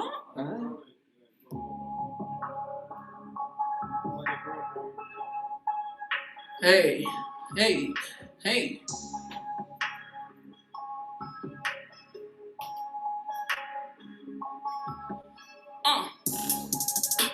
See the pretty jump that you want it? Microscope on the pony. Wanna go want this funner? Cause I'm hotter than a motherfucking sauna. But it's so good, got a color his mama like, yeah, I'm gonna marry this bitch. He dead, digging that motherfucking ditch. Damn. Ass should be illegal, 911. He's a snitch, with no Kevin Hart, no Mitch. There's a mage, he can still be my trick. Breaking that nigga down like twigs and sticks. And the girl, I'm feeling good like he just caught a lick. Or like he just got a bunch of Tinder pics. Yes. I don't do that shit unless that shit on Snapchat. What's this bitch chasing them figures? Already know I protect my image, but that's to be a freak daddy, big and sexy in your county sugar. Do you know what to do when you fuck with a boss like me? Hey, hey, hey. Do you know what to do when you fuck with a boss like me? Do you know what to do when you fuck with a boss like me? Do you know what to do when you fuck with a boss like me? Do you know what to do when you fuck with a boss like me? Like me, like me, like me. Do you know what to do when you fuck with a boss like me? Like me. Do you know what to do when you fuck with a boss like me? Hey. Do you know what to do when you know what to do? A bitch is 30, but my pussy's 19. He going out his mind, it's that PCP. Yeah. Slow it down real good, like he's sipping lean. Slow it down, I'ma slow it down. Never seen a bitch riding this clean. Damn. You ain't got enough money to smell my pussy, baby. Pussy, baby. Niggas call me a bitch only because they think that I'm pushing, baby. And they know what I want to get it to see that nigga just like Puffy, baby. It's the 90s with a Puffy, baby. No shiny suits, just shiny car. To run from the boys because I got it in my bra. This bitch is never funny because of them I am God.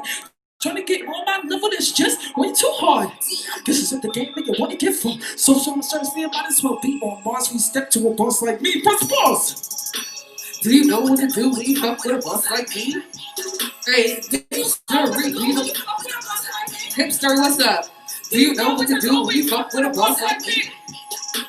Do you know what to do when you fuck with a boss like me? Like, hey, do you know what to do when you fuck with a boss like me? Let's go, let's go. Do you know what to do when you fuck with a boss like me? Do you know what to do when you fuck with a boss like me? Like me. Do you know what to do? You have been blessed with Brandy Blaze. Thank you, Hipstoric. House party. We love you guys. Fuck July 4th is Juneteenth all day, every day. We black. We black. We black. We black. Hey, that's my time. I love y'all. Donate to the record company. I love you, Maria. I love you, Matt. Love you. That was fire. That was so hot. Yo, Brandy just killed it. We're going to keep this momentum going, and we just going to give our brother Cliff Notes the stage. Before we do that, yo, Muñeca, that was nuts. Yes. That was nuts. Yep. Yo, please go and follow Brandy Blaze and DJ Washam. They are putting on for the city nonstop. Make sure y'all go and follow them. Yo. Please follow them, because I don't know what I would do without that sort of music in my life. Yeah, right. So, yo. That's a wrap. Our bro Cliff is about to do it, y'all. 3-year anniversary of When the Sidewalk Ends.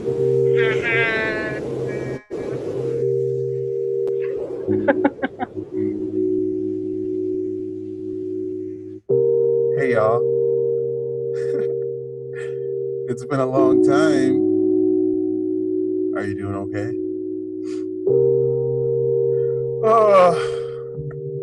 I'm Clee.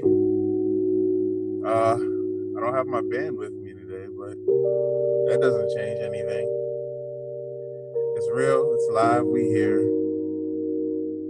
Can y'all hear me okay? That's good. I'm gonna do some songs from this album that is 3 years old as of today. The album is called When the Sidewalk Ends. I hope you listen to it. And if you have, I hope you enjoy the evening. Shout out to young person who flagged us earlier.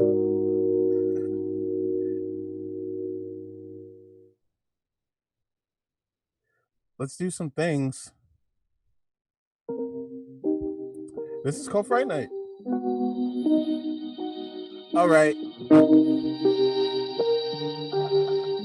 Hey.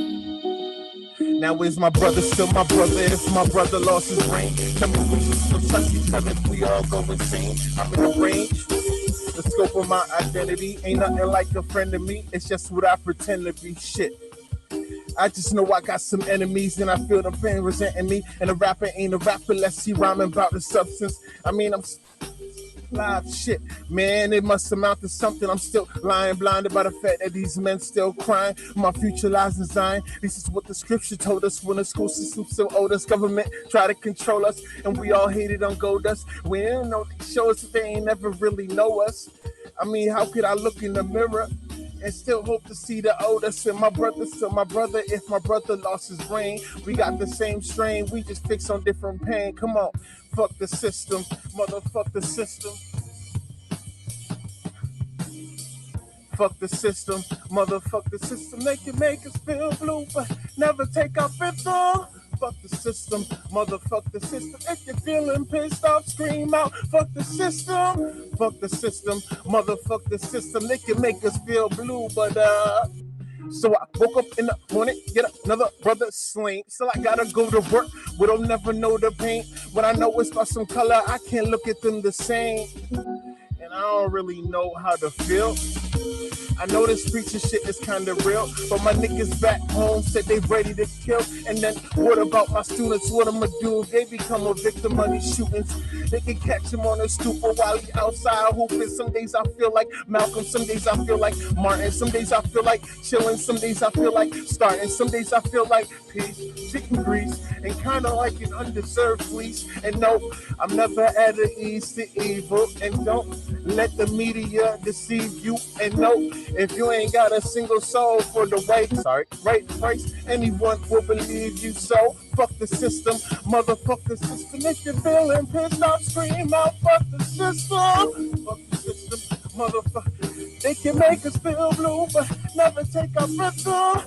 Fuck the system, motherfuck the system. If you're feeling pissed off, scream out, fuck the system. Fuck the system, motherfuck the system. They can make us feel blue, but is that cool? Are we good?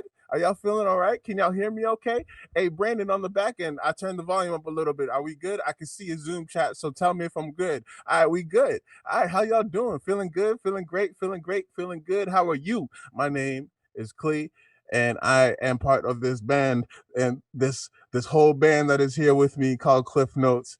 But shout out to all of my band members who are here in spirit and in love. Tim is laughing at me. It's great. It's cool. We wanted you on the sax today, but y'all left me alone. It's cool. If you've noticed, we got Lamont in the back. You know what I mean? He's got the Jack Daniels heavy. He's been drinking all night. And then if you can see, we got a creepy Leon back there as well. It's great. So I'm here to play a few songs for y'all. I'm really grateful that we were able to get this far. If you have been listening to Muneka all night, then you would know that we just need $1. If you can give us $1, that'd be great. And we can give that to other artists who may need it. But until then, I'm going to keep doing some more songs.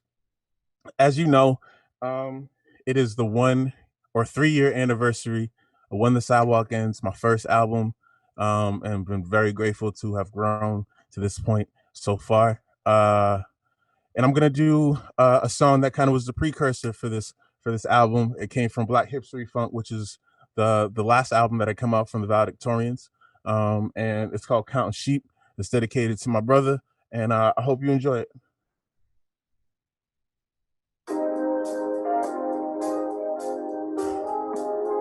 Can you tilt it back for a second?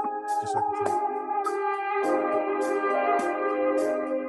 All right, bring it back.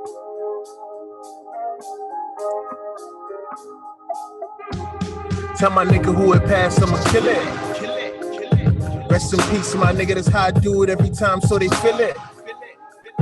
That's a leaf, my nigga, I blow a cloud in the air so you smell the smoke. If I cough 2 times, I can see your soul. I rap for apparitions so they know that I'm alive. It's some of your new favorite drugs. So your bro, come try this. My speech this subtle and excited.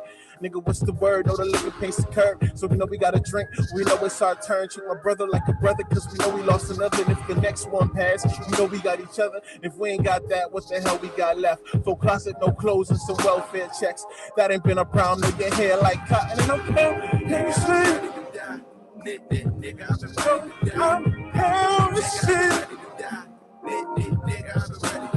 I'm hell to shit. Till we all gotta sleep. I'm hell to shit. No, I'm hell to shit. I'm hell to shit. Till we all gotta sleep. Shit, I never knew better but I never knew better. And some flex I whip with some brand new leather. Foreclosed house and a handful of cheddar. Now my commissary filled with 2 months letters. Like niggas say that I could do better. Well, nigga, I don't know if I could do better. But we got a bottom dollar and a little bit of spirit. About to get us all some loot like a Biggie Small lyric. And I can make a living if somebody gotta die in the DTA. Been known that I applied like 17 times. They can say I didn't try. To be honest, sometimes I just really won't cry. But I be goddamned if a nigga call me weak. Did a bid for my nigga and he passed it in 3. No justice for the dark, cause that shit we don't see. So I'm thinking about the robbery I'll do next week. It's no, I'm counting. I'm counting till we all fall asleep. I'm counting. No, I'm counting. I'm counting till we all fall asleep. This remind me of the time when I was blinded by the fast cars, flavor, breaking news, daily paper, nanobots and scratch offs. I watch as she scrapes them, patient, hoping to get a life, banking on a life savings. But she told me, boy, you be a star. I just wanna shine bright. Fuck the limelight. My nightlife consists of blunts and funk. That's all the above. Drugs, you are welcome. Credit this in depth to Mary Jane, cause it's insane how she helped them. Finding me between anxiety and fuckery, the robotic mechanics of just existing in society, balancing a thin line between my insides and my dense pride. Breaking news, a nigga was fucking ballistic again. You CNN, NBC, ABC. A baby is a victim. A baby's a victim. A baby's a victim. A baby's a victim. Look how you pimped them. For me, it was 3-6 or Jesus, Juicy J or Doomsday. No in between. Ask me what a nigga means. Used to be. Nothing in the ghetto gets accomplished. Just a project of turning project niggas to shooters and accomplice. The self-hatred statement. Like that. Straight like that. Still like that. Be cool like that.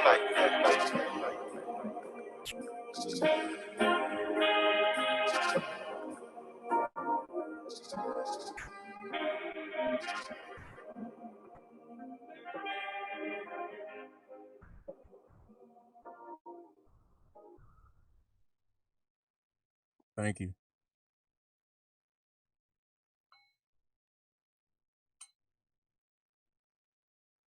I hope you are finding your peace as you need it, as I've found mine and continue to find it.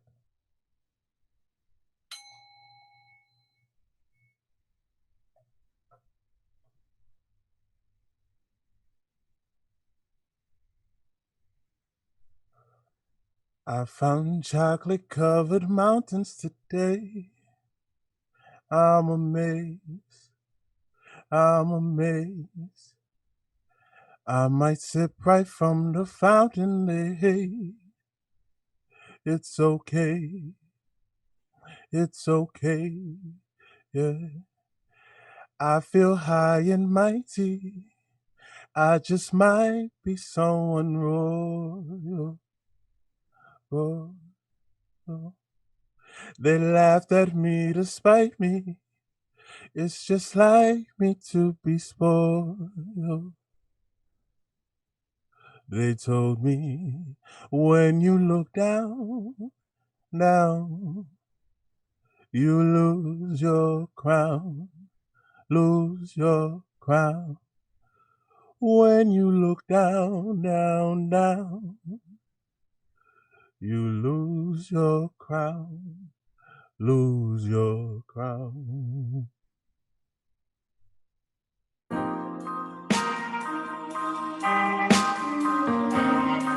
Shout out to my sister Oompa. Shout out to everybody that helped me make this album.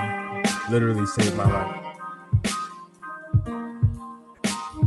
Shout out to my brothers who be holding it down. But one time for the set though, let's go. I've been knowing you since we was by the decimal, wearing dead man's clothes cause we cold at night. Looking to the curb for the poltergeist. Take a picture of my life and I hope it's right. But it's covered by the white like an overbite. My cousin ain't dog, but he own the night. Like, hands on his head, yeah, he a victim now. Clock starts ticking, so you know you're gonna miss him now. Like, where my nigga now? Bridgewater probably still holding it down. I mean, he the reason why I got a hold of this sound. He the one who dream of us holding the crown, cause I've been in this pain since God. Look at all the bullshit. Hey, look at all the bullshit. Hey, look at all the bullshit. Hey, Pops next dude. Pops just died. Feeling all stressed. Been in this pain. Look at all the bullshit. Look at all the bullshit. Hey, look at all the bullshit. Hey, been in this pain. Look at all the bullshit. Look at all the bullshit. Oompa, you here with us in spirit? Thing I don't look like what I've been through. And my mama gene stronger than the mental. Now I ain't saying I'm exempt from depression and contempt. I'm just saying all the shit a nigga been through. Should've put me out the game a long time ago. Coach told me fourth quarter where you find the GOAT. And everybody got it, but not everybody got it. And you better off if you find a team to run a rock with. It's real easy catch a hate case, especially in this world. Look like blackness like it's dead space. And they always trying to fill that shit with violence. It's all about perspective. Can't we say the same about silence? Always trying to fill it with our little bitty cells. Like we bigger than this world. Like we ain't a bunch of cells. Just to fit the mold, man. I'm done with metaphors. What I mean to say it's always gonna end up better for you. Trust the process. They call me orphan and dolphin chasing, predatory, impatient, insane, and some more shit. I made them call me Earth. They can name me what they want, but what I call me is more important. Nigga, I'm a king if I say so. Nigga, I'm a queen if I say so. Bitch, when I want to be in any weapon formed against the G, better credit everything I make. You at, sing it with us. See, we've been in this thing since. Look at all the bullshit. Look at all the bullshit. Look at all the bullshit. Feel depressed. Cross inside. Feeling all stressed. Been in this pain since. Look at all the bullshit. Look at all the bullshit. Look at all the bullshit. Hey, been in this pain. Look at all the bullshit we got through. Look at all the bullshit we got through. Look at all the bullshit. Look at all the bullshit we got through, y'all. We did that. We did that together, man. I'm grateful for y'all. I'm grateful. I'm really grateful. I may have been on my Instagram feed earlier talking a lot of negativeness, but I'm grateful for that person too in their life. And honestly, they know what they did, and they know that nothing's gonna stop us. That's a bold statement, but I feel strongly about it. I got a couple more songs that I could get out your hair, stop annoying you, get my bare chest out your face. I'm sorry. It's really warm in here. Okay, let me do a couple more songs. Usually this is a point in the show where we usually go to church and we talk about all the things that have been bothering us and have been stressing us out. But, we just going to get right into it because you know what time it is when the time is right. So, you know what I mean? If you're ready for this, then you can sing this song with me if I could get this right. Okay, we good. Hey, yeah. I just touched down in the Matrix. Don't like real shit, then you're probably gonna hate this. This ain't a Yelp review, man. No, you can't rate this. Got you summoning the God, but no, you been an atheist. I heard you smile cause it felt dope. Do I sound okay? I heard you made it cause you had hope. Heard you been down cause the world sucks. Getting tired of people telling you to hang tough. It's great you gave a fuck today, cause I just gave my fucks away. Good riddance, good riddance, good riddance, good riddance, good riddance, good riddance. I got rid of all my fucks today. Good riddance, hey, good riddance, good riddance, cool kittens, good nature, good gracious, good riddance. good riddance, good money, good faith. It's all good, good. I got the.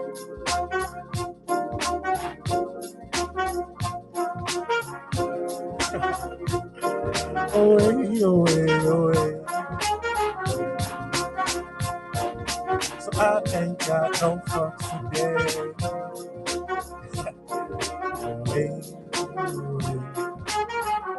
I heard you had a quarter life crisis. What's the word? What's the problem? I heard you couldn't figure out what life is. And these words won't solve it. Say sometimes I won't take it back. Sometimes I won't state the facts to keep it above, man. I really want to sip of some jack. I'm too tired, won't take a nap. They go, Black Lives Matter. I don't, all lives matter. I don't care. They say, you going to that protest? I don't care. No, no. They say, you know, Trump is still president shit, but I don't care.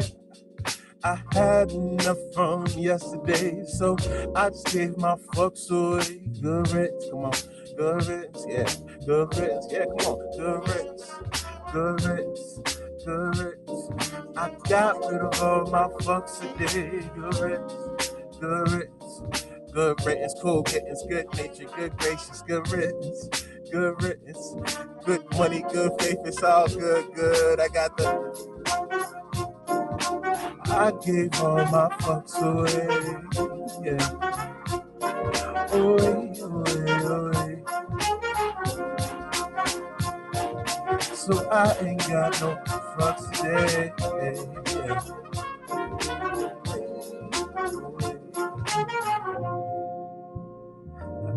If you don't give a fuck, make some noise. It's the time and the place to be is with Hipstoric.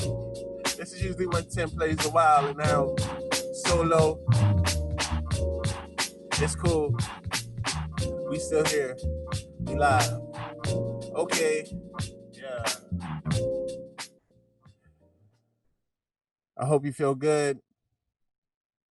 Okay. In my mind, I'm realizing that I just skipped the last verse, but it's fine. Nobody realized until I brought it up. It's cool. We'll keep it moving. We'll keep it pushing. I'll just say we're on a time crunch. It's fine. You can listen to the last verse on wow, I'm a clown. I hope you're enjoying yourself regardless of my tomfoolery from time to time. I got one last song for you. This also is dedicated to the person who flagged our first stream. Just a reminder that you no matter what you do, no matter how you try to do it to us, it's just a reminder that you cannot cut the lights out without starting a party. So it's only right that we close out the show and this this dedication to this important project that I'm very grateful exists. Shout out to Maldivisa, shout out to Gijo, shout out to Brandy Blaze, shout out to Tim, shout out to Brandon, shout out to Eric, the whole Hipster team. I'm not seeing much in the chat, so I'm assuming that I'm doing okay and there's no technical difficulties going on. But yeah, shout out to everybody. I'm really grateful for my family. Shout out to Nick Martin. Shout out to Nick Martin who's here. Shout out to Nick Martin helping make all of this magic happen. Okay, cool. They said bring Harley back. I thought y'all were here to see me, not Harley. That's messed up. It's cool. Harley will come back when she wants to. Shout out to Mineka. I said, oh, that is shout out. Oh, yo, shout out Mineka. She said, nah, fuck you. I love you. Nah, I really do love her. And yeah, I'm really grateful for everything that we've done today. I haven't been able to check any of the money that we've raised or anything. But I'm just grateful that we're still able to exist and we're still able to do shows and people still come out and support folks like Newberry Comics, Jack Daniels, Boston Foundation. I'm just really happy. The city of Boston always. Again, my name is Clee. Cliff Notes is here in spirit. I'm grateful for y'all. Let's do this last song before I grateful. I'm just gonna keep going.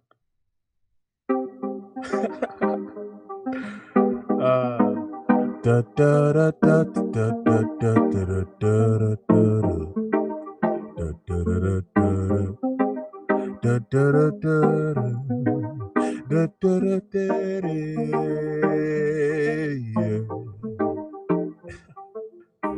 I can't cut the lights out without starting a party. Can't cut the lights out without starting a party. Can't cut the lights out. Can't cut the lights out. Can't cut the lights out. I was off on the last one, but it's cool. Can't cut the lights out without starting a party. You can't cut the lights out without starting a party. You can't cut the lights out. Can't cut the lights out. Can't cut the lights out. Loose lips only learn lucky ships. The venom of politics, man, the whole plan is shift. I'm calmer this worst form, secretly planning a dip. The melon in me got me feeling like a target or a hard get shit. And still ain't got the confidence to be hard pressed, no. Still ain't even sold a single product, nah.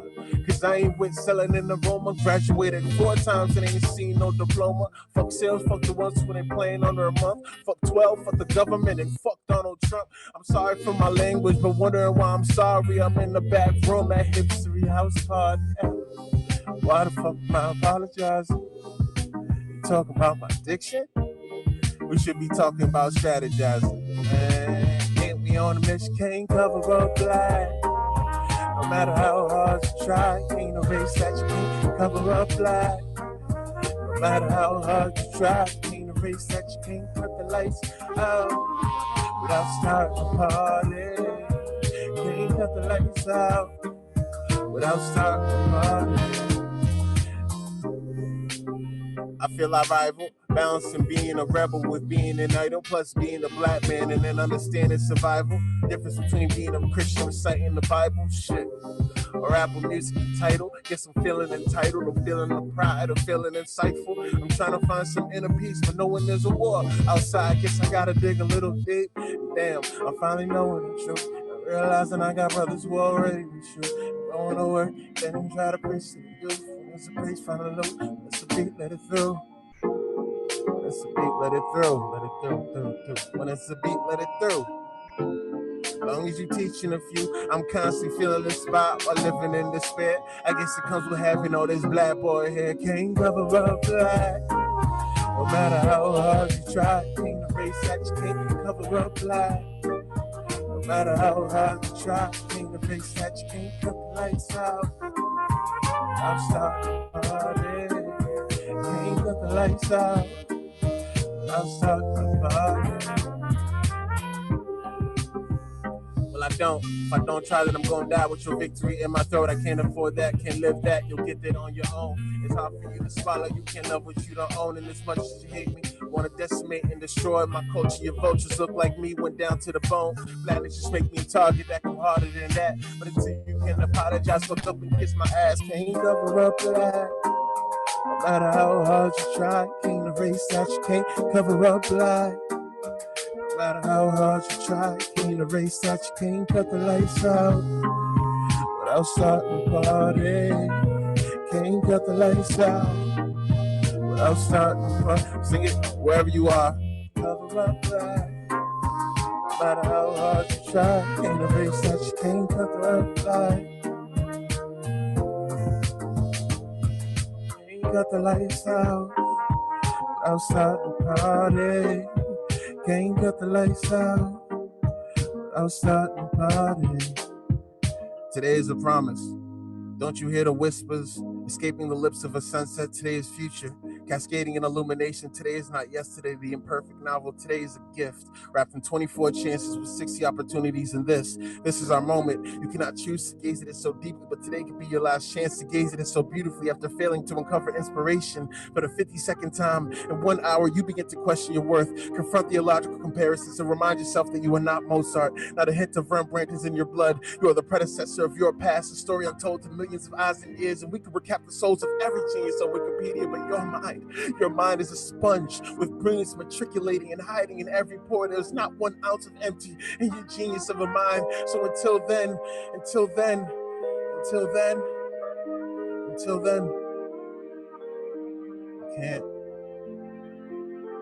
can't cut the lights out, can't cover up light, can't cut the lights out, can't cover up light, can't cut the lights out, can't cut the lights out, can't cover up light, no matter how hard you try, can't erase, can't cover up light, no matter how hard you try, can't cut the lights out, can't cut the lights out, can't cover up light, no matter how hard you try, can't cover up light.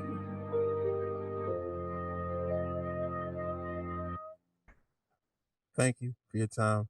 Thank you for your patience. You can't cut the lights out without starting the party, and this party will go on forever. I promise. Peace. Be safe. Take care of each other. Love you.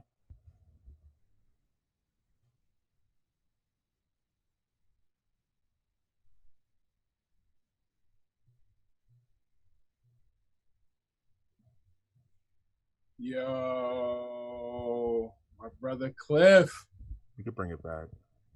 Cliff inspired me to bring my own dog on. This is what we're doing. Oh, now. You did it, Everyone, get your pets. Get your pets. Show them love. Wow. Was that okay? Of course. It was all right. I mean, no. It was awesome. Tight at me right now. I'm sorry. What? Oh man, like it's crazy to know and have been with you through the creation of it and like everything that was thrown into the project, and to also like see everything grow and develop over the last few years have been incredible. Like, bro, you are performing in the set of your album right now. Oh yeah. I thought about like destroying it during Fright Night as like a symbolic session. No, it looks too cute to do that. Like, oh, thanks, y'all. Man, it's been a journey. It has been a journey to get here. Oh my God, y'all know. Man, I remember when I was first applying for the internship. Because fun fact, I started off as an intern. I was listening to your whole album. I was listening to all the tracks on the website, and then when I heard that song, I started crying. I was like, I want to work here. And look at you now, staff killing it, and still and then crying. all the emails. Still crying always. That's the constant. Yeah, we don't stop crying over here at Hipstoric. You know what I mean? No, it's part of the process. Yeah, Nick had interview questions for you, so Yeah. let y'all do that. Yeah, man. I don't know what to say at this one. It's like, wow. I mean, I had some like silly questions because like I know you're vegan, right? Yeah. And I want to know what's your favorite like vegan like recipe. Because you're in the house now, so you're cooking, right? My taste buds be switching up recently. As of recently, I've been, my Brussels sprouts game, dog. Ain't ready for that. Nice. Yo, and I also wanted, you see the light in the back? They're throwing fireworks in my house, like in my parking lot. Oh, that's lit, but it's also perfect funny timing. because it's been wild over the last if you in the hood. Yeah. But I also wanted a quick shout out to Ingemily. I heard them talking mad trash last time about me throwing beans. I just want to set the record straight. You know what I mean? Brussels sprouts are heavier than beans. You know what I mean? Holla at me. Don't let me see you in these streets. Don't let me see you at Trader Joe's. I mean, the bean cans would probably hurt more than the Brussels sprouts, though. Like, if you hit someone with a bean can, like, that's it. Yeah. I'm not trying to hit nobody with bean cans. I want somebody to get like nutritional value out of what I throw at them. Like music. Actually, now that we're speaking about throwing things, just through like our personal conversations, I know you have a PS4 and you've been playing The Last of Us. Yeah, man. I had to stop for like a week. Really? Yeah, man, that shit is scary, bro. Like, like I was having like intense nightmares Yeah. about Last of Well, Us. that's not good. I got pretty far, but I think I love that shit. I mean, I made multiple horror movies, so like, yeah, like this is my thing. But I just wasn't ready for what, because I'm a PS4 user of like 2 months, so like I didn't know that it was gonna be real. Like I didn't know I was gonna be crying while playing a video game. But that speaks more to you than it does to the video game, though. Yeah, it does. I'm a softie. Yeah. I'm cool with it. Yeah. But my question was gonna be, if it's scenario is it's the end of the world, what is your weapon of choice? Do not say beans. Bees? Beans. You can't be throwing no beans at no zombies because they're gonna eat it. Weapon of choice? I'm gonna have a Gallic gun. Yeah. Yeah, just Gallic gun. What is that? I don't know. That's like that big ass gun that like they mount. You ever see Watchmen? It's in like Watchmen. Oh, okay. It's the one that when they're shooting in the field and the cows start getting lit up and stuff. That was a Gallic gun. Okay, cool. Don't ask me about my weaponry. So this is the last question that I have for you, but it is also, I think, in a lot of ways, the most important. When am I getting a raise? Oh, yes. You get one today. He was ready for it. He's like, but I had it in my pocket. Yeah. But that's all I have for you, man. I don't know if you want to close it up with just I mean, words I about just how much you thank love everybody. I mean, it was dope. It was dope to perform as Cliff. This is the first time I've done a live stream ever. I went on IG Live for the first time earlier this week. Expect to not see me again for like a solid month and a half. Like, this is normal. But go back into hiding. It's cool. I'm grateful to have performed, but most importantly, like the thing I'm most excited about is just being able to give back to the record company. The record company is like our big bros. They have been there for a while. They literally, like Matt was literally inside of our studio space like a year or two ago, helping us build all of it, and just really happy to be giving back to them. Because more than anything, we know that they're going to put that money into the right place, which they always do, especially through this Music Maker Fund. That ring was Harley playing the piano because she has to go to the bathroom. Yeah, that's why my dog came over here too. He was like, "God damn it, I need a shit." Our dogs are ready to go. We need to wrap it up. Yeah. Peace, y'all. I'll see y'all around. It's been nice. It's been great. Thank you. Donate when you can. Should I turn off my video now? It's okay, because that's what I'm doing. All right.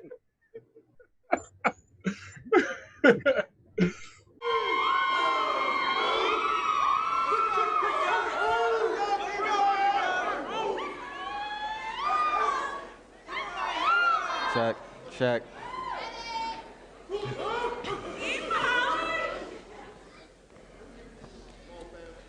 Welcome to Roxbury.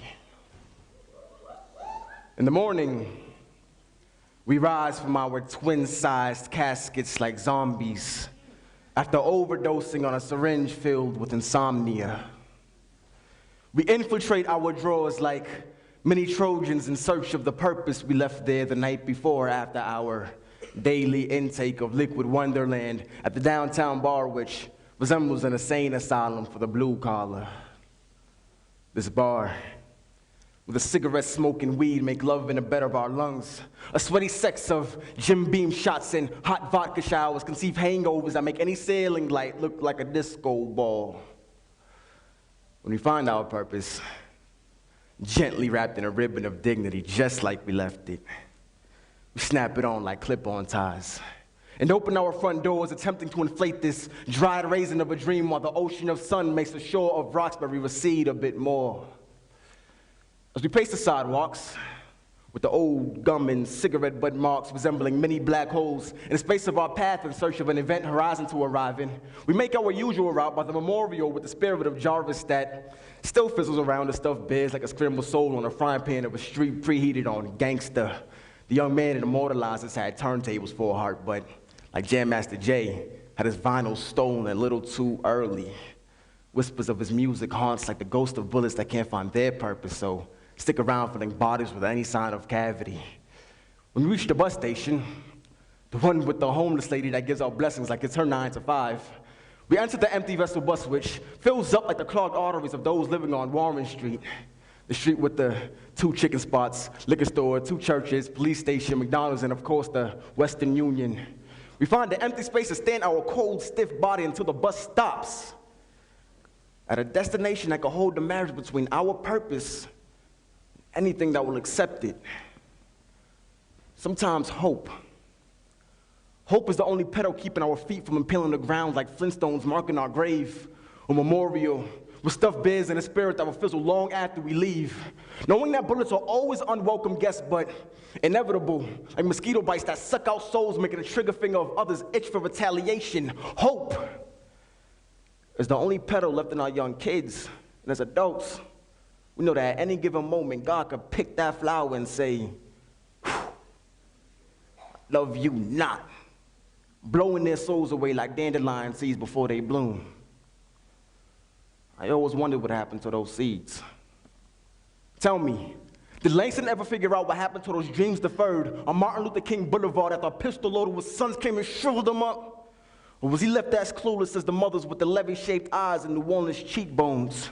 Sometimes as kids, we'd sit on the stoop popping sunflower seeds, imagining they grow branches into our guts, making us shine a little brighter, while that Italian ice truck sold us flavors for our future coldness. And if we were lucky, somebody would crack open a fire hydrant with the ghetto's holy water, washing away our sins. We used to hope for that.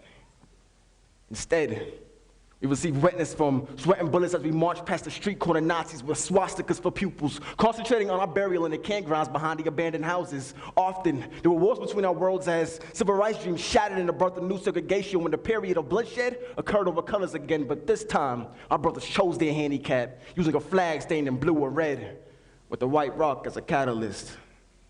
Must be an American thing, huh?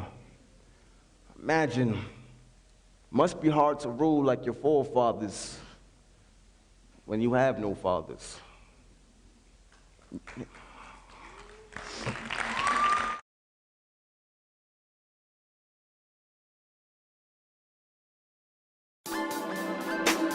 Yo, what's up? This is Tim Hall. My name is Oompa. My name is B. Quincy. What's up? My name is Sergio, aka Forte. It's your boy Cliff Notes. Here to tell y'all a little more about that Hipstoric Summer Tour 2017. Hey, let's get it lit.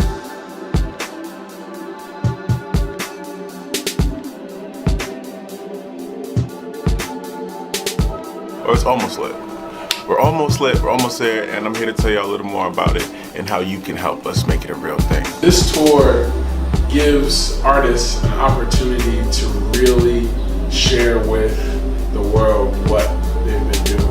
It's also just a great way to build more community within our own team. We got a huge group of folks working together and with lots of different creative pursuits and creative strengths, and I can't wait to see what comes out of that. A lot of what keeps us sane and keeps us alive and going right now is the music and the art that we're able to create with each other and with the community. And so I think supporting the Hipstoric Tour means helping us build that community in this two-way street, this exchange of love and art. There's gonna be a lot of cool music, a lot of new music that you probably never heard or you're going to soon hear. And it's just gonna be, it's gonna be live. I just feel it. I already know. I've been to these Hipstoric house parties 1,000 times. And they've been just really a cool vibe. You feel like family after leaving. You feel like you just had a good soulful meal. So, for those who don't know, Hipstory is essentially the redefining of the future history of hip hop. And what that means is that everything that we do in some way, shape, or form pays homage to hip-hop in the past in some type of way. One of the most important things with hip-hop with us is recognizing that hip-hop started from marginalized voices, and marginalized stories is what was told through hip-hop. And we want to continue that and give a platform for marginalized voices and marginalized stories to be told. So when you're supporting Hipstory, you're supporting that. I want people to feel Hipstory in other places, in other cities. We've been able to grow in a community in Boston, and people in other cities need to feel that as well. Hipstory is community. Hipstory is building art with people who have a shared vision and a shared passion. And it's been really exciting to be able to explore different areas of my artistry and feel really supported by doing that.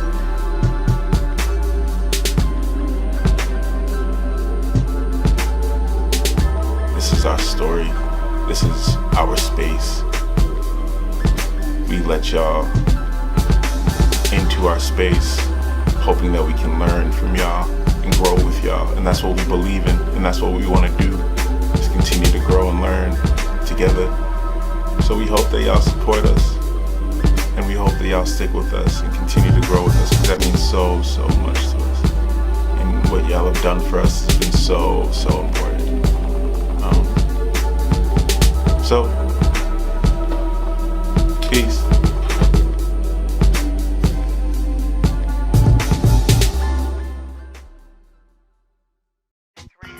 I want to talk about these valedictorians and how they're not shit. These motherfuckers think that they can. Word, I dig it. Real life ratchet. Real life ratchet. Real life ratchet. So I think we should get into some live shit. Yeah? I'm down. All right. Got a pack of blacks and a beat CD. So you guys want to get into this one? I love this beat. Word. Let me get this. I said first thing Cliff Notes, second thing he's potent, probably at your girl's crib, got a job opening, he's dopeness. Nah, he just joking, thought provoking is Gandhi whenever he's smoking shit. I can never be second to no man. I'm only 22, but I rap like a grown man, and I could keep it going to the day you old man. But the melody's deeper, the music revolting. Oh damn. Guessing that these thoughts that I'm stressing got these thick-headed niggas missing hella fucking lessons, so I could dumb it downer than downers and hang with these lines. Them are suicide drowners. Kill yourself if you think you fucking with the kid. They really do it though. Catch them jumping off a cliff, and most think I'm cocky, like my head too big. Fuck damn right. Fuck else you thinking my head stupid? Like his following better, and this got a little cheddar. Just cause he got the header don't mean the kid ain't better. I come heavy off the top like tour bus double deckers and dropping on their heads like this kid's too fucking reckless. Like Debo, homie, I'm coming for your necklace. Sweep your bitches off their feet and leave a few of them legless. It's the product of a rapper who been neglected. I really love the Franklins, but looking for respect. Shit, put me in the room with 4 rappers, bet I dominate. Freshman class of 13, homie, you should nominate. Shitting like I'm constipated. Bro, you better complicate. Your boys start to complicate. Homie, oh. Fuck. Hold up. Hold up. Hold up. Yeah. I said 5'9" nigga. Heart like Andre, 3,000 times a giant. James in the peach flow. This is Kobe with the free throws. LeBron summer, and that's only when the heat blows. So cold, I be 3 below. Something frigid, cooler than a dead body in December. Listen, I'm colder than a death sentence. I need somebody to kiss me on my shoulder when I'm bedridden. Yeah, listen, I'm about to drop like a dead pigeon, riding like the horseman with his head missing. Yeah, listen, I be the artist. Fuck who be the guitarist. Got rap shit like Spartacus. I go the hardest, woo, coming off the brain, I just go insane. Mental membrane, I vibe like I'm Shane, or like an OD sinner. I ride in the motherfucking window with the windows down low. Oh, go Cliff, gotta go. Fucked up on the instrumental. I said, oh, is that the beat? I said this is going in. Me and this. Oh, okay, hold on, we bringing it back. Sorry. That's cool. Yo. I said this is going in. Me and this beat have became Siamese twins, and I just stay A grade like the B up on my brim. And he is just a monster, you don't wanna fight him. Even dice like him, he is one of the best things that you ever heard. Got these youngin' grabbing balls, got these shawties flipping birds. Oh, word, he is, yep, yeah, this, that, in the third. Nothing slurred, I'm a nerd, spitting bars is absurd. What's his fucking net worth? His rhymes is priceless, something spitting off the head. It take years to write this, what I'm spitting is timeless. Address me as your highness, I'll say, fuck the kindness, leave these bias blogs spineless. This dude is a motherfucker, wanna fuck a couple mothers, definitely fuck a couple others, hoping they don't know each other, maybe every fucking color. Then I'm back to the dollar, smooth as Jerry fucking Lawler, putting on an expo. Call me Mr. Montreal, yes I am a fucking baller. That's why they address the height. I said it comes with his complex, he's the best to pipe. Yo, check it.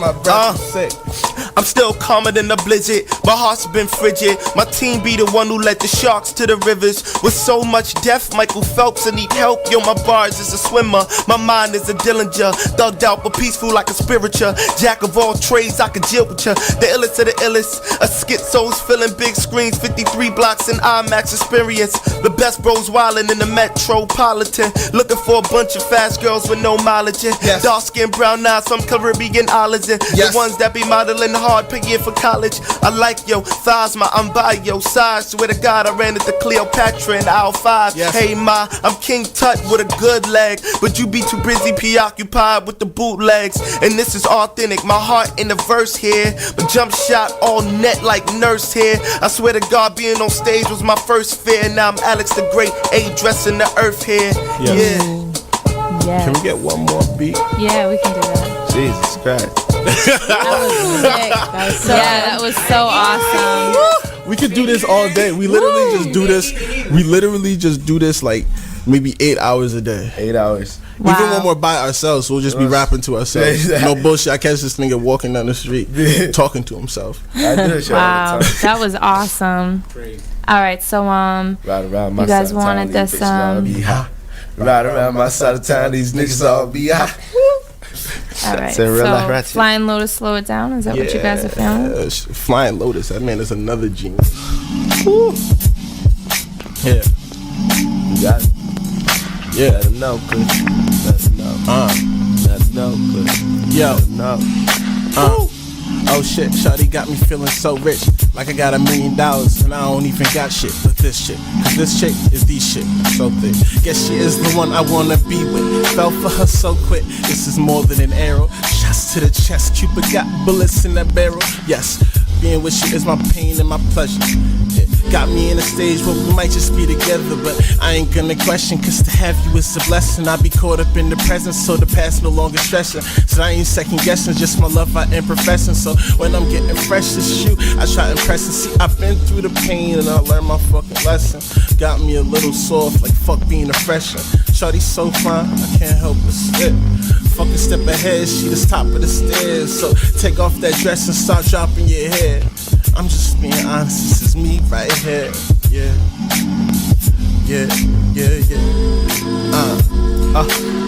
Afro kid turn to dreadlock roster. Bought an E-trades over on Suffin and Archer. Feeling like a mobster. Mark Blanc pins in my Parker. Beginning and the ending of departure. Hop the turnstile with a platinum gold smile. Holding so much death I could back the road down. While my stereo system blasts the old sound. The silent is cold brown. Marvin and Motown. In politic and conquering whole towns.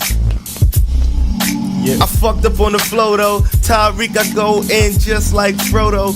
Get a fucking ring, you niggas gonna sing my song before I leave the fucking earth. You understand my worth? I go berserk like a blizzard in the middle of the winter. This beat makes me wanna like, damn. You remember them teardrops falling? Mama picked them up, told me fear not falling. You got a couple scars, but that's part of the trade. You got a head so hard, got the heart of a slave. I had took a couple losses, but that's part of the game. I had took an L or two, but that ain't part of my name. It'll be an ill ass day when I see the start of my fame. Like the coupe look nice, but I got my eyes set on the range. Like the life would be nice, cause I got my mind stuck on nights. We ain't had a stove to heat up the rice. Like fuck it, it's life. I done got goals high to be set so low. I'ma do it so don't know, like, you ain't stopping me. I done been through a lot, nigga. Poetry and lyrics got me looking like a pop figure. But honestly, I'm trying to be a lot bigger. But I catch you later, I'm headed to the top, nigga. Oh, smooth. Word, that was awesome. Thank you guys for doing that. I would have gave refreshing. That's what I needed for my day. I had a bad day today. Yeah, and that just made me feel really. I want to do another, son. You want to do one more? We got time. That shit just sounds good. That's why I let it run that time. Like, his guitar sounds amazing.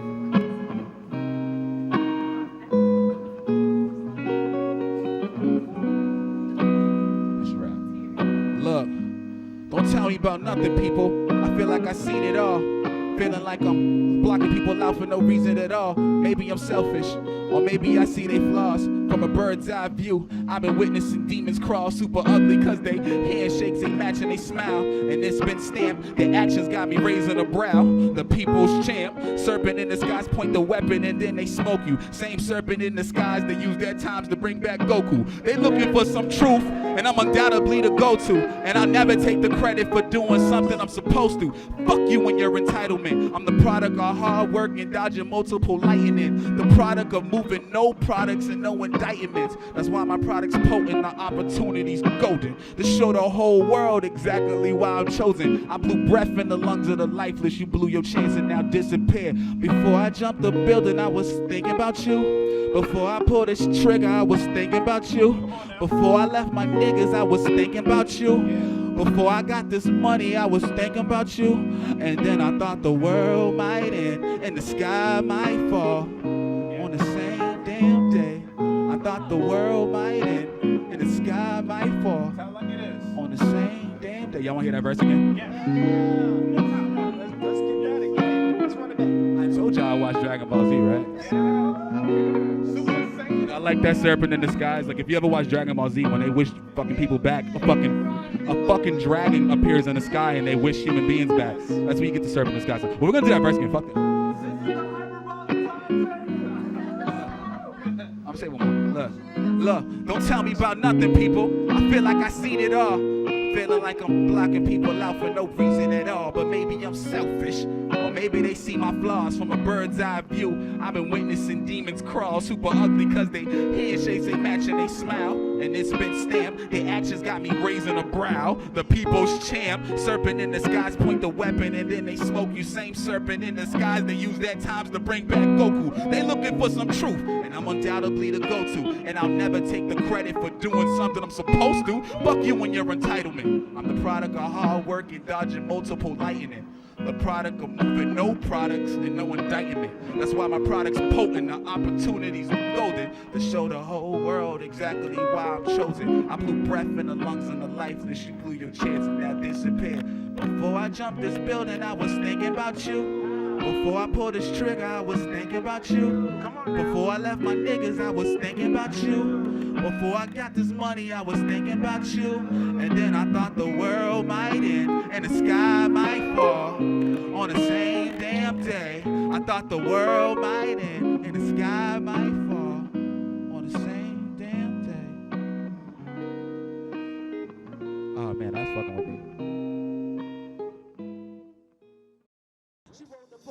And ripped it right up out my chest after she blamed me for the pain it caused. Now it's mine, she said. Then she asked if it's a gift. Zip her hands and grip my neck. She snatched me down and forced my crown. And since I've tried to resurrect everything I make, I hate. Still, I love her, though I'm scarred. How she peels away the scab so that I don't.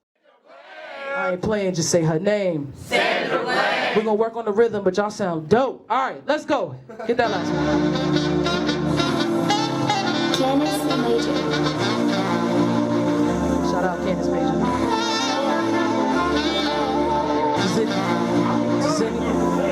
Zinni.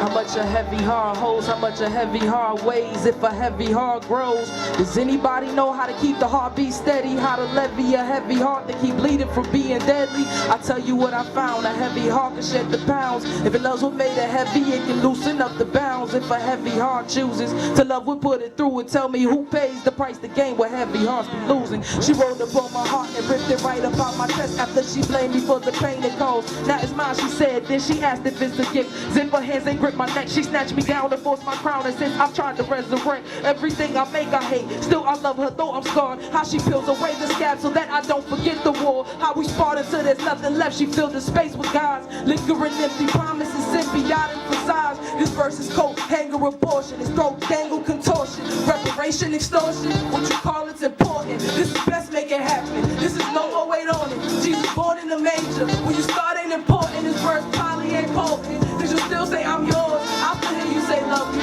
I still come open arms. You come holding your arms. You're ruthless with how you rather see me dead than recognize me as human. But if I should die before I wake, I hope my goons forgive you. It's proven ain't no weapon like a black woman who's vengeful. Say her name. I ain't playing, just say her name. A little faster. Does anybody know how much a heavy heart holds? How much a heavy heart weighs? If a heavy heart grows, does anybody know how to keep the heartbeat steady? How to levy a heavy heart, keep bleeding from being deadly? I tell you what I found, a heavy heart can shed the pounds. If it knows what made it heavy, it can loosen up the bounds. If a heavy heart chooses to love, we'll put it through and tell me who pays the price to gain what heavy hearts be losing. If they catch me in your custody, this life on mine to take. If I gave my life away, just means I left it on the stage. It means I really tried, really cried, hoping you like me. That razor finally dried, there ain't no life, just empty IVs. Ain't no more trying, gave it everything inside me or you took it. Either way, there ain't no words, there ain't no fighting. It just means you won this war. That's despite me and my anger pains. Thick and veins, cries of desperation and my body slain. Claim that I should save my attitude. Say I can save myself, just lose the thinking attitude. Every time I feel myself, you turn masochistic lover, no rubbers. I'm singing this hymn, holding on to hymns and covers. That could have been my sister, it would have been my mother. And right now I can't tell the difference between any of us.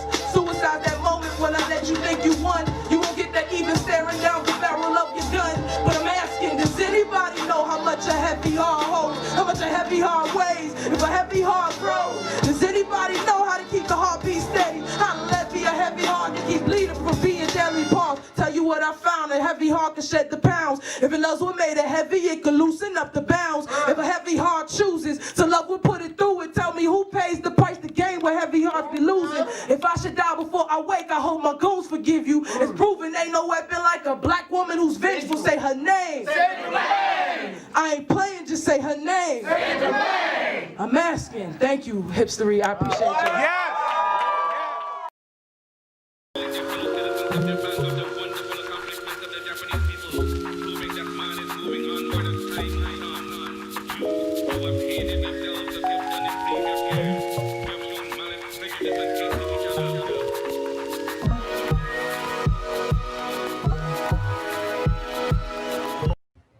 Hello. Hold on one second. Hello. Hold on 1 second. Being told to pause. My producer's telling me to pause. I think we got an incoming message. Tim, what's going on over there in the We're studio? now streaming live on Facebook. Okay, thank you. Thank you, Tim Hall. That's Tim Hall over in the studio. Hey, everybody. I'm Cliff Notes. I'm your host. Welcome back. This is Hipstoric EDU, and this is our second session. Very excited to be back.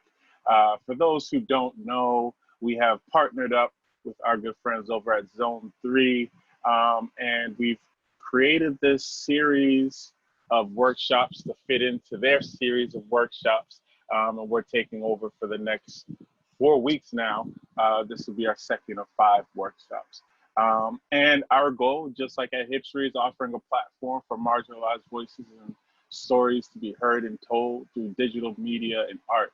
And obviously, like, our job has been in the last few years to tell those stories in the way that we do with media, or offer platform for those stories to be told, or actually doing the events. But it gets deeper than that, especially with Tim and I's background as educators. Tim is a professor over at Berkeley. I'm a professor at Berkeley as well, and at Emerson, and I also teach at a couple other schools. And it's just natural. I think it's one thing to give someone a platform, but it's another thing to teach them how to build their own. And that's what we're trying to do here in the short amount of time that we have. So again, grateful. Actually, let me make sure I pull up my Facebook to all those folks who are on Facebook. just to make sure that if there's anybody who has questions and stuff going on as we get through the day, I'm able to respond to those. Shout out to Jeff. But word, today we're talking about one of my favorite things, one of my first loves. We're going to talk about beat making or production. As you can see, we're in my room, but I still have a little production suite behind me. And today I could teach you something, but I thought it would be best to invite our good friend Lightfoot, who hails from JP, but also is educator over at the ICA, teaching the advanced music production program over there. Love that program. Love this dude. I've known this dude for over a decade. Literally, we were interns together at the Bridge. I got fired. He stayed. And this is how our paths reconnect. And I'm grateful to have him back. But Lightfoot, he's a producer and a beat maker based out of Boston. Straddling between hip hop and the electronic world, his music is inspired by heavy drums and electronic soundscapes. Boston Music Award winner for 2019 Dance and Electronic Artist of the Year.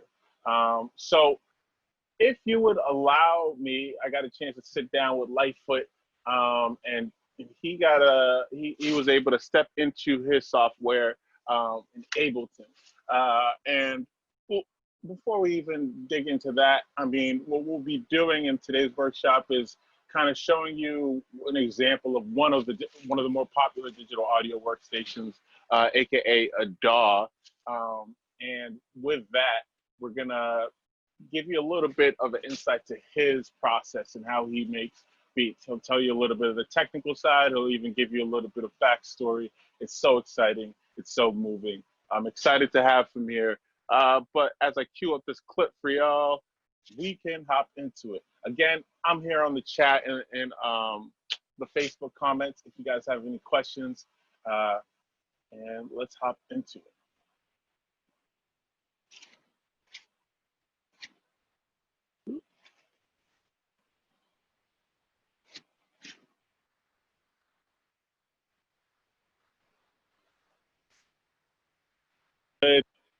What's good, everybody? We're here with the homie Lightfoot. Lightfoot Beats is in the building. How you doing, Lightfoot? I'm good, yo. I'm hanging in there. You know, think the summer's been a productive summer. I feel like a lot of people have been busy, even though we're all sort of trapped inside, you know? Yeah. So I'm super blessed to be, you know, still working with the youth organizations that I'm working with, still lucky to be able to be making beats. Not so lucky to not be able to use like yourself, but you know, ultimately. Yeah, it's definitely some pluses and some minuses. But where are you currently quarantined at? Where are you at right now? I'm in Medford, which is like, if you told me a year ago, if you told me 10 years ago, or you told me 20 years ago, I won't date myself too hard, but if you told me 32 years ago that I'd be living in Medford, I'd be like, nah. But here I am, you know what I'm saying? It's actually really nice out here. It's really quiet. I'm from JP, so I'm sure if I was there during like the past few months, I'd be hearing fireworks. I haven't heard a single firework once. You know, it's like it's weird out here, but it's nice, you know. That's key. Yo, so I've known you for a while, like over a decade now, and you've been at it for a minute. And even when I first met you, like over 10 years ago, I was like, yo, this kid is so far advanced. And like, how'd you get into beat making? Like, it's a good question. I think it's, you know, when I talk about it, it seems like it's a linear process. I got like latency in my headphones, so I'm like bouncing in and out. For me, it stemmed from like hip hop and like those roots, and like me wanting to be involved in making music, and the music I was listening to was like a lot of rap, and it sort of it went from like me wanting to like get involved, so I started breakdancing, and I use that term super loosely, because no, I don't know any of the moves that I used to do, and no, I couldn't really do any moves to begin with. So I moved out of that real quick. I was like, I'm not good at this. So I tried to, you know, get hip to DJing or turntablism. Wasn't really that great at that. And then I just started making beats, and that sort of like fell into me kind of what, doing what I love. That it started with me like purchasing like a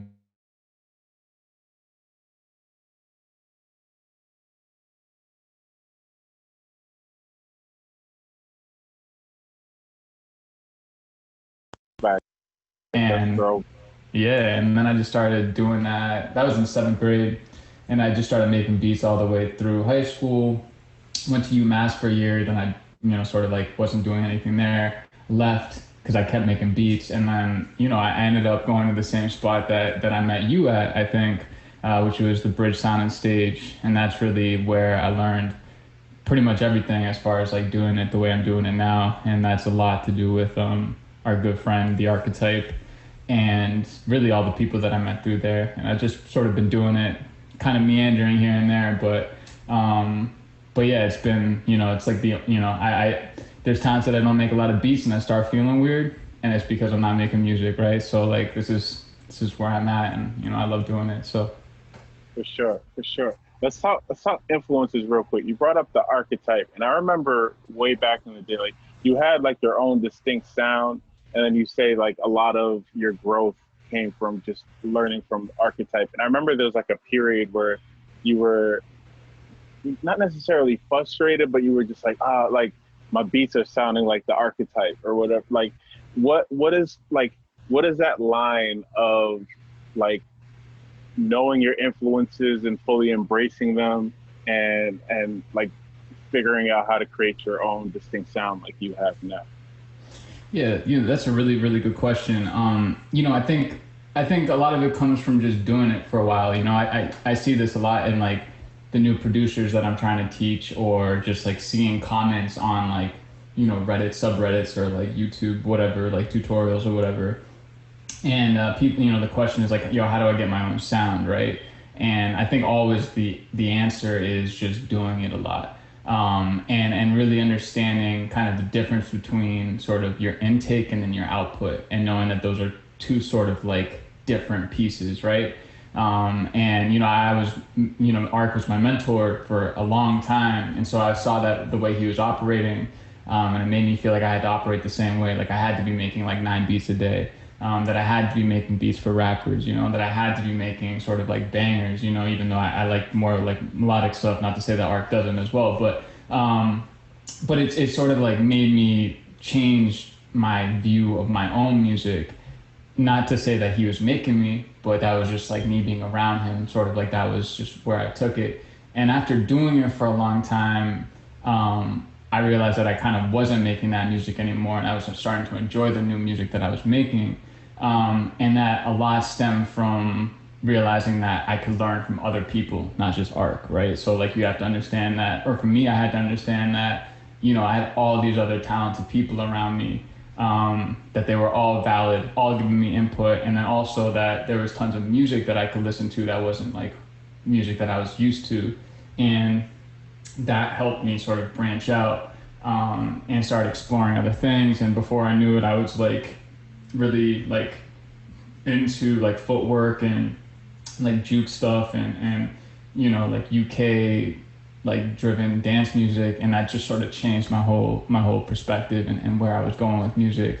So I think really what it comes down to is growth and understanding sort of where you fall in your process, and understanding that there's so many different ways of teaching yourself and inspiring yourself. And it can be it can not hurt you, but it can put you in a box if you only really are focusing on one of your resources. And that's where I felt with Ark. I was like, all right, cool, I have this amazing resource. I'm just going to sit here and I'm going to do it. And then, when I started kind of exploring the other sort of external pieces of my community and like both in and out in the rap world, it opened up kind of the floodgates, I guess, to like the music that I wanted to be making that wasn't like mini Ark, or light Ark. For sure. So last couple questions it's two-folded. Who were some of those folks in your community that you look to as research? Like, who are those other people that you were looking up to and learning from? And then what was some of that music that helped you change this? Like, who are some of those artists you were listening to? Yeah, I mean, one, I have to shout my guy Dustin, who started this thing called Liptic Contingency, which was like small collective of a bunch of like a variety of musicians from around here, mainly electronic musicians, not really so much rap and hip hop. And so I was like that first kind of addition. I was making like beats. And when I started messing with them, they were inviting me to all these shows, like these crazy juke shows. They were inviting tech life dudes down. They were doing all sorts of wild stuff. And you know, I got involved in that scene and I loved it. And I loved sort of like this new sort of approach to music that I like wasn't hearing at all the rap shows I was going to. And then that eventually led me into like them. They brought down Esta for a show like back in the day, and like Mind Design, I think too. So there were these like connecting points where I was like, oh, cool. So this does exist. Like Solection is kind of like that, like hybrid. And that sort of opened my eyes to kind of how these worlds collide. And, you know, in addition to that, it was like, you know, like really like a lot of like drum and bass and stuff. And then obviously just like also my, you know, the people I was coming up with, like Latrell James is a great example. Like what him and like even Ted were doing were like phenomenal. And yeah, I mean, I think it was all just sort of it all ended up leading back to one another. Now everybody kind of fucks with everybody, you know. Latrell is now works with Dustin, or at least was working with Dustin and stuff like that. So yeah, you know, it was a cool little switch out and then kind of return for sure. Dope. All right. I think we should get to some music. If you don't mind, for the folks who may know nothing about anything around beats, walk us through your process. Like, what software are we about to get into right now? Cool. So we're about to get into Ableton, which is that's been another sort of piece of my journey. I think as a producer is finding like what you feel comfortable in. So I was using Reason for forever. Went from Fruity Loops before it was a cool thing to Reason, then to Logic for a couple of years, and then now I've been in Ableton because I've been doing live beat sets, and it was like a natural kind of progression for me. So I'm about to open up an old session that I haven't like opened up in like 2 years, but it's like one of my favorite tracks that actually never went anywhere. But it was like my first sort of exploration into like really drastic switch ups and like automation and sort of like weird little glitches, and then also Jersey Club. So it's like these weird like switches of like, you know, like trap into Jersey Club. So for me, it was, you know, it's like, for me, it's symbolic of sort of like these, you know, different style and embracing this kind of new way of approaching music. But yeah, it's like, I don't know, maybe it's more like 3 years old, honestly. But yeah, so I guess we'll get into it, and I'll sort of I'll break it down. It does look a little messy, so just like, that's always beware. the It best. looks messy, but we're gonna dive in. I'll explain what all that stuff does. So. That's the best. We trust you. Take it away then. All right, I'm gonna share my screen. Can you see this? Yeah. Fire. All right, so I'm gonna give this a little spin, and then we shall talk. I'll play it from the beginning, and let me know if you can hear this.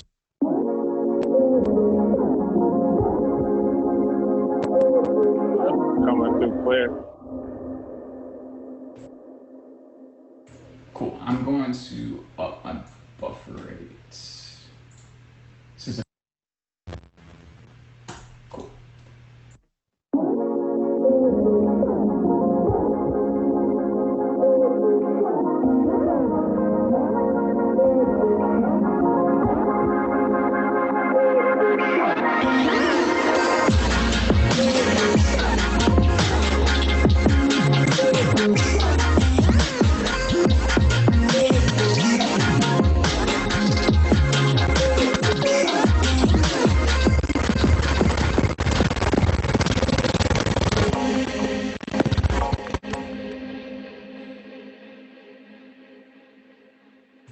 Awesome. So just load it out. Give me 1 sec. I got to freeze a couple tracks here.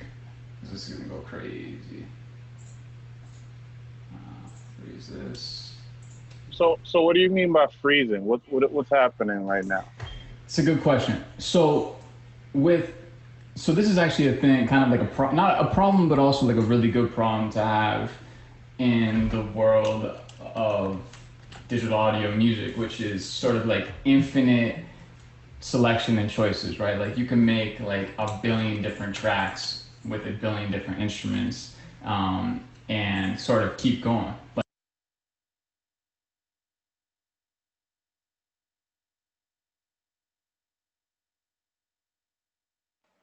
think while this is buffering, Lightfoot might not have access to. I'll switch back to my mic. Can you hear me still?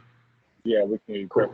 All right, dope. So I'm gonna do it like this for now, until this is freezing. But basically what I was saying is you have like limitless sort of selection that you could do. You could have literally thousands and thousands of instruments. Now, the better sounding instruments tend to have, more, they take up more of your CPU, which is your like computer processing power. So really your really only limitation these days is the power of your computer. And so the problem with that is, you go super hard and then all of a sudden you can't play back your track the way you want it to, which is fine. But a way that you can sort of circumvent this CPU usage problem is by doing what's called freezing or rendering.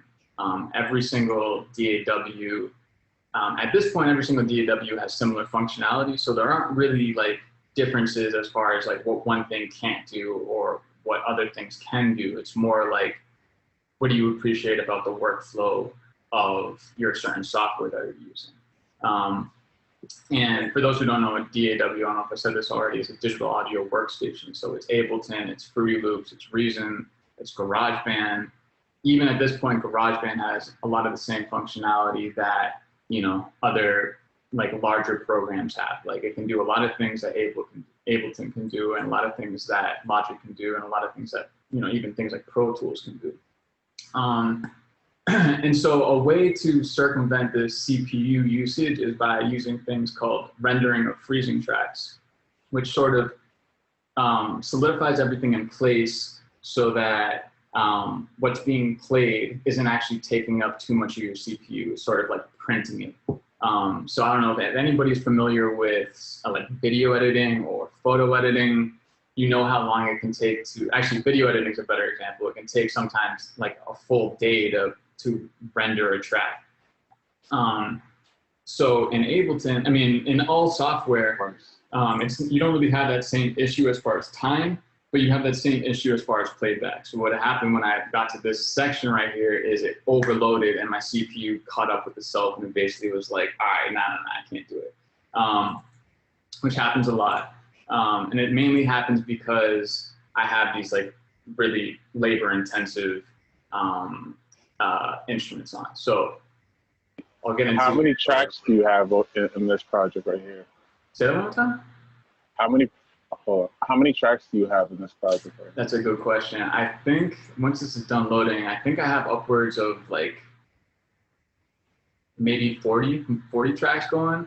And of those 40, maybe 20 or so are actual like virtual instruments, which are basically like what my notes that I'm playing are activating whenever the playhead passes them. So I'll show you what I mean in like 2 seconds with that too. And really when it comes down to audio production, there are two different kinds of signals, right? There's like the audio signal, and then there's MIDI. And MIDI you can kind of look at as like a different kind of musical notation. So there's no actual audio on MIDI. You just send that MIDI into an instrument, and then the instrument plays. So yeah, total tracks on this are 35, with some things not even like actually loaded. So, which is pretty typical. If not, usually a little bit more. But I'm gonna switch back to here. Actually, I'm gonna test this first. I think it should be all right now. Yeah, all right, cool.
So it's a lot. I've been like making way more minimal stuff these days, but yeah, there's a lot going on. So I'm gonna actually unfreeze this joint for just a couple seconds to show you what's happening here. So as you can see, there's like different sort of like chunks here playing. Sometimes there's a lot of stuff being played. It's a little complicated because I have some things that are just deactivated or clips that are deactivated. But in Ableton, you have clips. And each one of these like pieces right here, boom, boom, boom, boom, this, even, all of these things are clips. And you can think of clips as like little mini sections of your song. And they can range from, 4 bars to 8 bars to 1 bar to a beat. And for those who don't know, beats and bars are just sort of like ways to define time in music. So this whole song is a total of 64 bars, which doesn't matter too much, but basically the point is that you can make these clips as long or as little as you want, and they're sort of self-contained. And there's a variety of different kinds of clips that you can have in Ableton. You have sort of audio right here, so like that's what like these are, where you can almost see these waveforms. And then you have MIDI. And MIDI are what I was talking about earlier, which are sort of like electronic music notation. So these, we'll see in a second, these are all notes, and they are all placed on a certain virtual instrument track. And a virtual instrument kinds of clips that you can have in Ableton or have sort of audio right totally within the digital realm. So for this context, the virtual instrument is a wavetable synth called Serum, which is super, super powerful. I use it a lot for my sound design, and it sounds amazing. The only problem with it is that it's incredibly CPU intensive. So when it got to this section over here, when like my computer like stopped working, we were talking 1, 2, 3, probably even 4 instances of Serum happening at the same time, which is just like a lot for my computer to handle, especially in its old age. But if I double click this and I enlarge it, we'll see a piano keyboard right here. And then all these long sort of like orangish notes right here, or yellowish, whatever. I might be colorblind, I'm not sure. And so these different notes, as I hit play, you'll see a playhead sort of cycle through them. And as it passes each beginning of these chunks, you'll hear audio play. So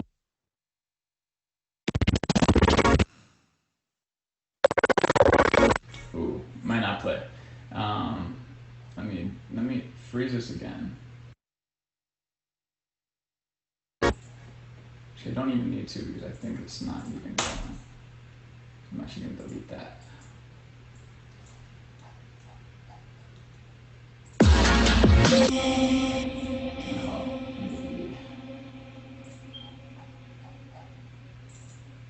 Yeah, cool. We can still see it.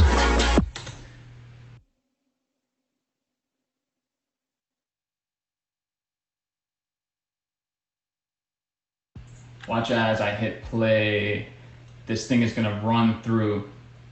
And the second it hits the beginning of one of these note chunks, it's gonna play a chord.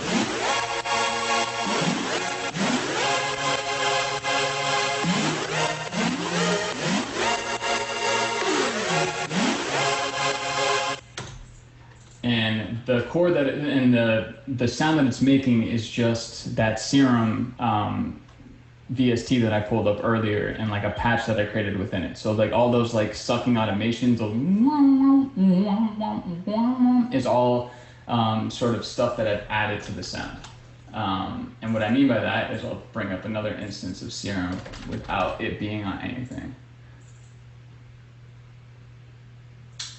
And this is kind of what Serum like starts out as, which is just this sound. So it's a really basic sound. It's a sawtooth. But what's crazy about about Serum is that it can get really advanced, and just by like throwing things in here and there. This is a patch that I created within Serum.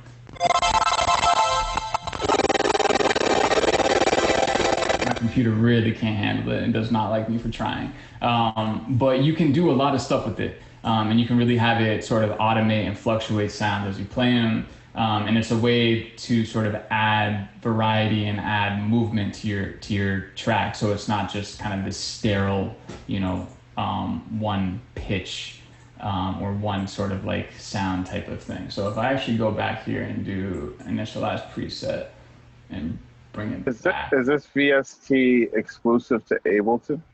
No, it's not actually. This is it's what's called a third-party VST. So it exists outside of Ableton, and you can implement it into any DAW, any audio program that you want. Actually, even video editing programs will accept VSTs too, which is kind of cool.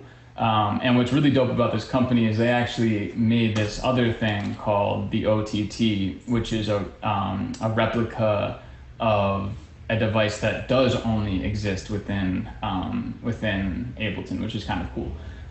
But Serum exists everywhere. You can, if you're working in FL, if you're working in whatever, you can purchase Serum and use it on here.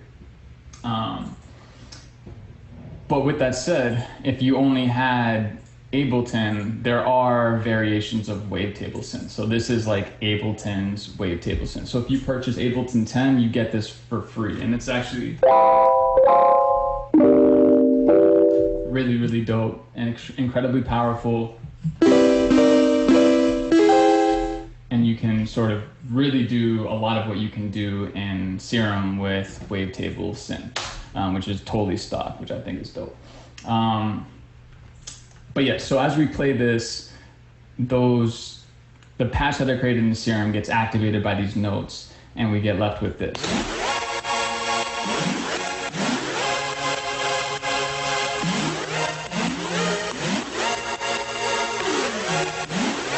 So that's MIDI.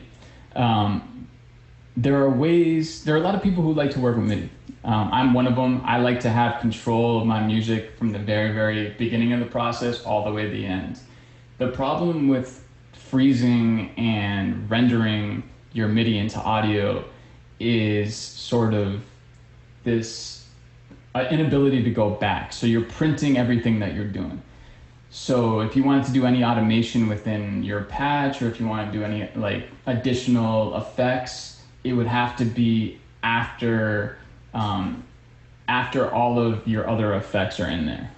So if you guys can see, there's Serum, like a saturation plugin, an auto pan, an equalizer, which all this doesn't necessarily matter too much. But the thing to take away from is that this is all put in here in an order for a specific reason. So if I print, which I'm about to do right now, so it's in Ableton, it's called flatten. But watch this as it turns into audio waveforms. Cool, and now it looks a lot different. We don't see anything that we had below because we have printed everything. So if I wanted to, let's see if I can undo. If I wanted to change something in this patch, or if I wanted to maybe add something in between these two pieces here, I wouldn't be able to the second that I hit flatten. So that's a limitation of our software, right? So, or of our computer, I should say. Because Ableton, if I had a better computer, I wouldn't have to freeze anything. I could just let it rock. So that is one thing to think about. However, I'm actually going to flatten it again. There are a lot of things that we can do to make sort of these sounds actually a little bit better by committing to the sounds that we have and sort of rocking with it. And the track that I deleted earlier is actually, I deleted it because I had already frozen the track because it was one, labor intensive, but because there were things that I wanted to do with it that I wouldn't be able to had I not put it into audio. And so I'll talk a little bit about that now. So this is what I'm talking about. So let's hear this one time.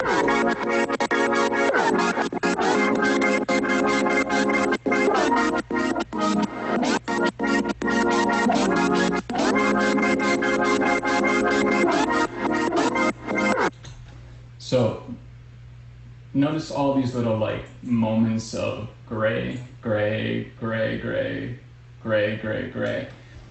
That's me basically removing the sound so that you don't hear anything in these points. And it creates these little breaks, mainly as they interact with the rest of the song. So this is what it would sound like had I not done anything to it.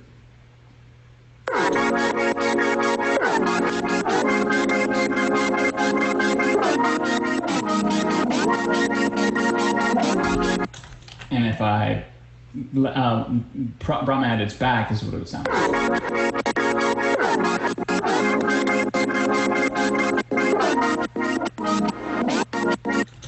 And I also do like little sort of like breaks in between that help build up a little bit of the movement. And I'll try to find one of them. One of them is one of my favorite tricks called reverb throws, where you actually take the end of a signal and then you throw out the reverb of it into the next section. It's a little hard to hear, it's super subtle, but we can hear it on this one a little bit. How it sort of like kind of sweeps you in. So by itself, it sounds weird, right? Like, doesn't sound that dope. But when you start thinking about it in the context of the rest of your song, it becomes it makes a little bit more sense and starts to lock in. So I'll go up to my drums real quick and we'll just solo what we have in the drum.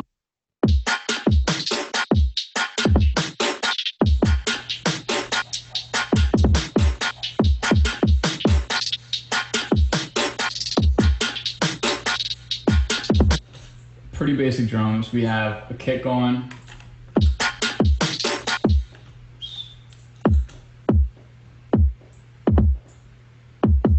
And notice this is all audio, so I'm literally just like taking them out of Ableton. So like if, for example, Ableton's super easy. One of my favorite things about Ableton is sort of this explore section right here. I can just grab something and just like drop it in, and that's the beauty of working with audio in Ableton. You can also do all sorts of other really wild stuff because Ableton has a thing called warp. You can actually like stretch things out crazy and really do some wild stuff. So go back to this kick and I'll add the snare in, also pretty basic.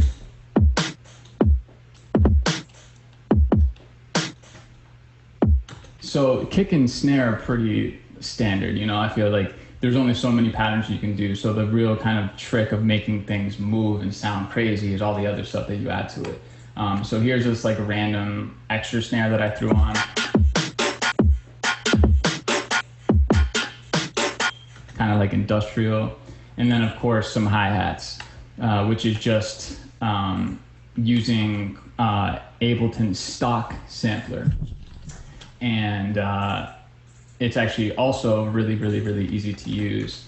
I'll throw in another hi-hat. Shouts to D-Phrase for these sounds, by the way. And if I just double click one of these things, it'll load it up in the sampler. And so now I can play chromatically the sample across my keyboard. Oops. On solo.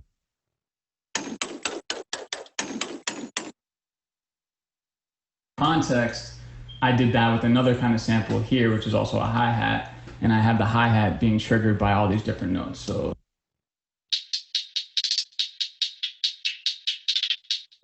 So that, in the context of the drums, is all like.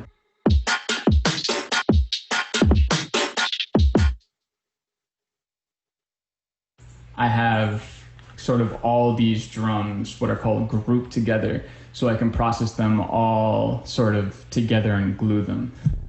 And there's a lot of stuff going on. It might be intimidating for those who don't know what's going on, but nothing too crazy. We have compression, saturation, which is sort of like grit, right?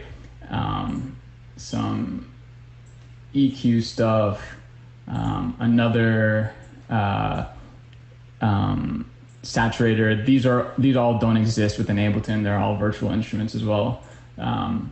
This exists in Ableton. This is the drum bus in Ableton, which is super, or the glue compressor in Ableton, which is super fire.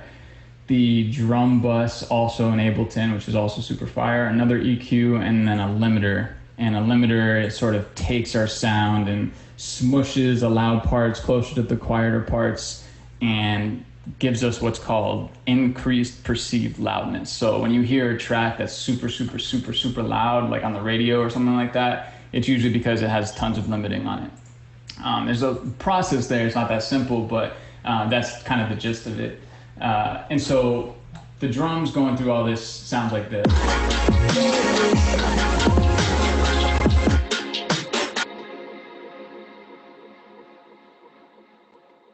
I'm gonna group this together so that we can hear what it sounds like with nothing.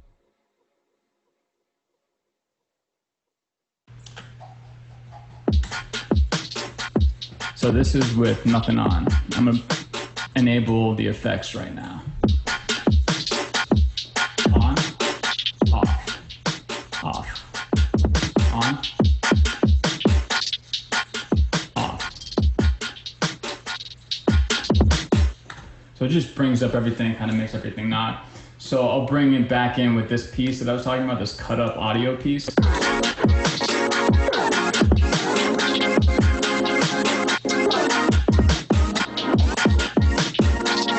You can hear that sort of like reverb throw out, gives you like a little bit of breath before that snare comes in, or that kick comes in.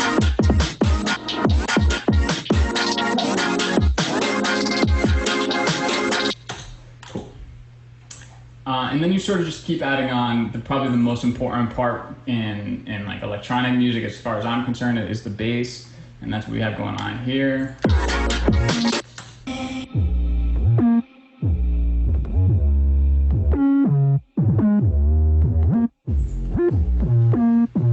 And just like the chords that we were hearing, this is all MIDI, and just like the hi-hats too.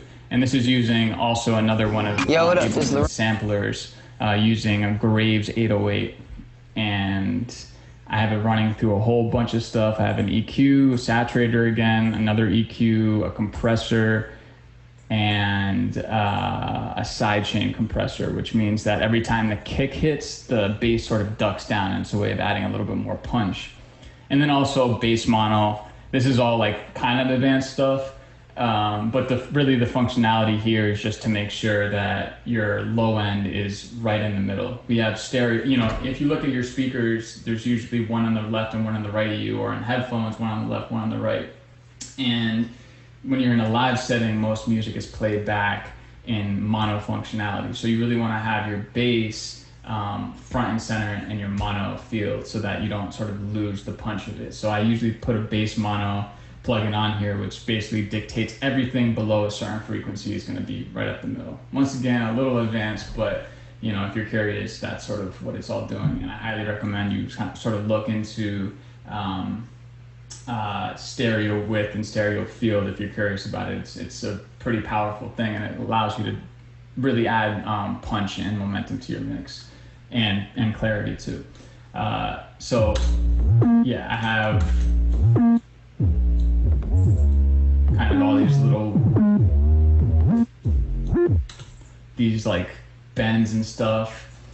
And you do that by, pretty much every sampler has this, and also synths have this. You do that by making it monophonic, and then adding sort of a glide feature to it. So,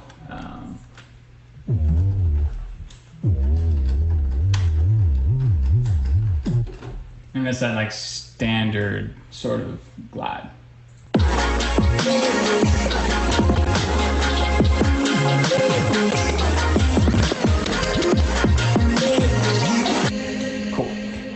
So I'll wrap this up by sort of talking about one thing that I really like to talk about, and it's something that we run into a lot as musicians, which is sort of getting stuck in like a 4-bar loop or 8-bar loop cycle, and not being able to know how to break it and make it a full song. So it's really not that hard. I think people make it more complex than it has to be. One of my favorite techniques is just switching up the drums altogether. So we're kind of listening to these trap patterns all the way up until sort of this Jersey club section hits. And this Jersey club section is a perfect time to sort of differentiate what we've been hearing and sort of switch up our momentum, right? So we go.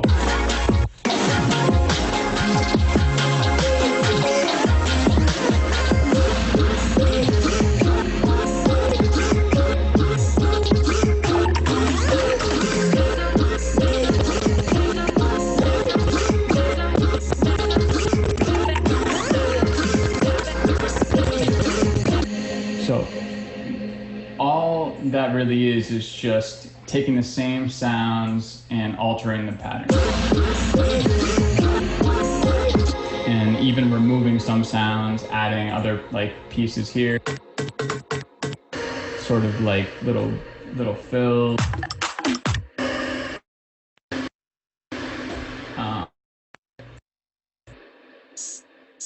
Like small little additional pieces. And then also cutting up our original chords so that they kind of rhythmically bounce with the kick.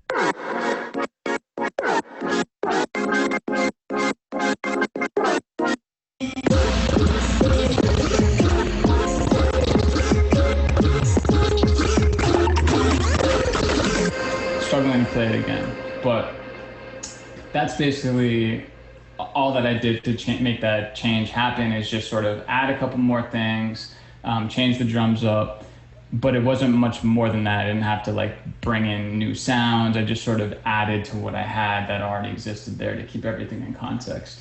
And then you sort of come to this last section here.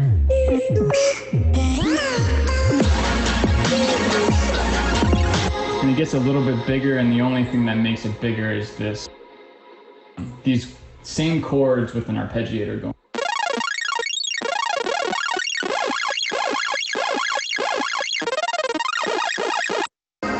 And all that's doing is taking my chords and playing each note one after the other. And I just went in and I automated the rate. So it gets faster, like so more notes play at one time and then slow.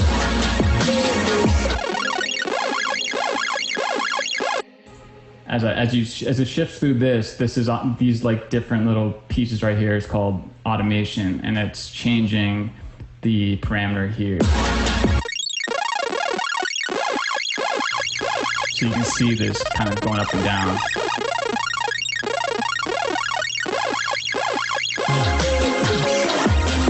Is music your life? Make it your...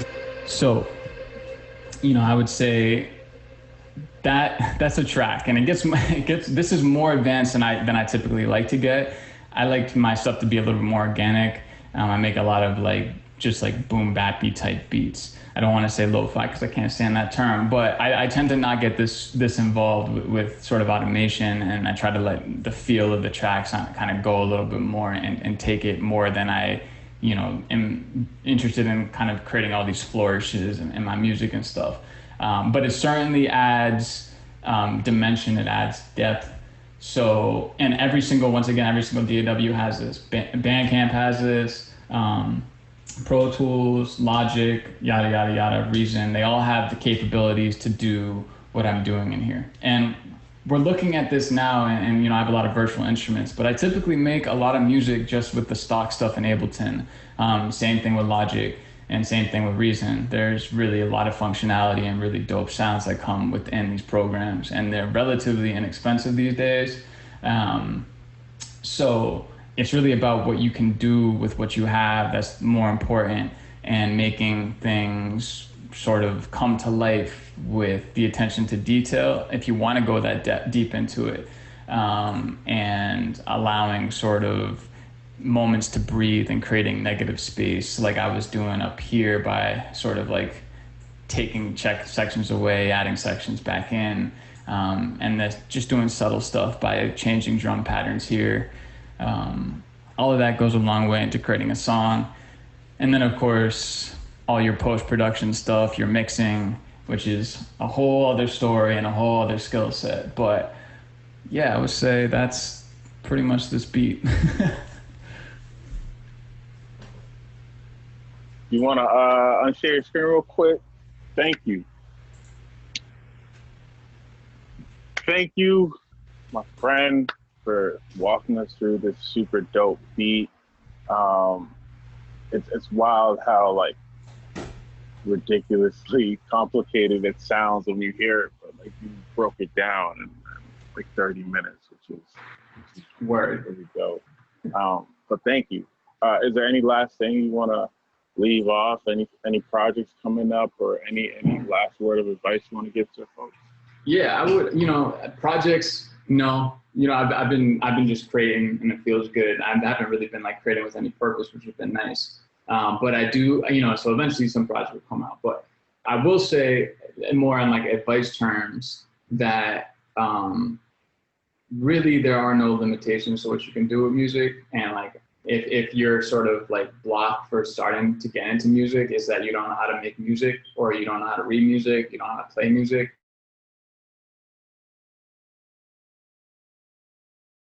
Really, I know enough, but I don't know much. I don't really know how to play keys, but I can do it to a degree because the technology. Just make something that's fun to you, but most importantly, make music with your friends.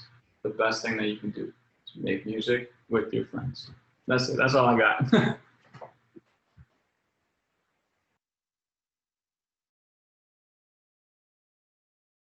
Yo, thank you once again to my brother Lightfoot, always holding it down. Shout out to everybody that's in the comments real quick. We have been keeping up with whoever is commenting on stuff. I saw a couple questions about printing and flattening or freezing tracks, or just building synths. I love it. I love the engagement. So glad that y'all are here with us today. Again, thank you to Lightfoot. Please follow him on all social platforms. Most importantly, listen to his music.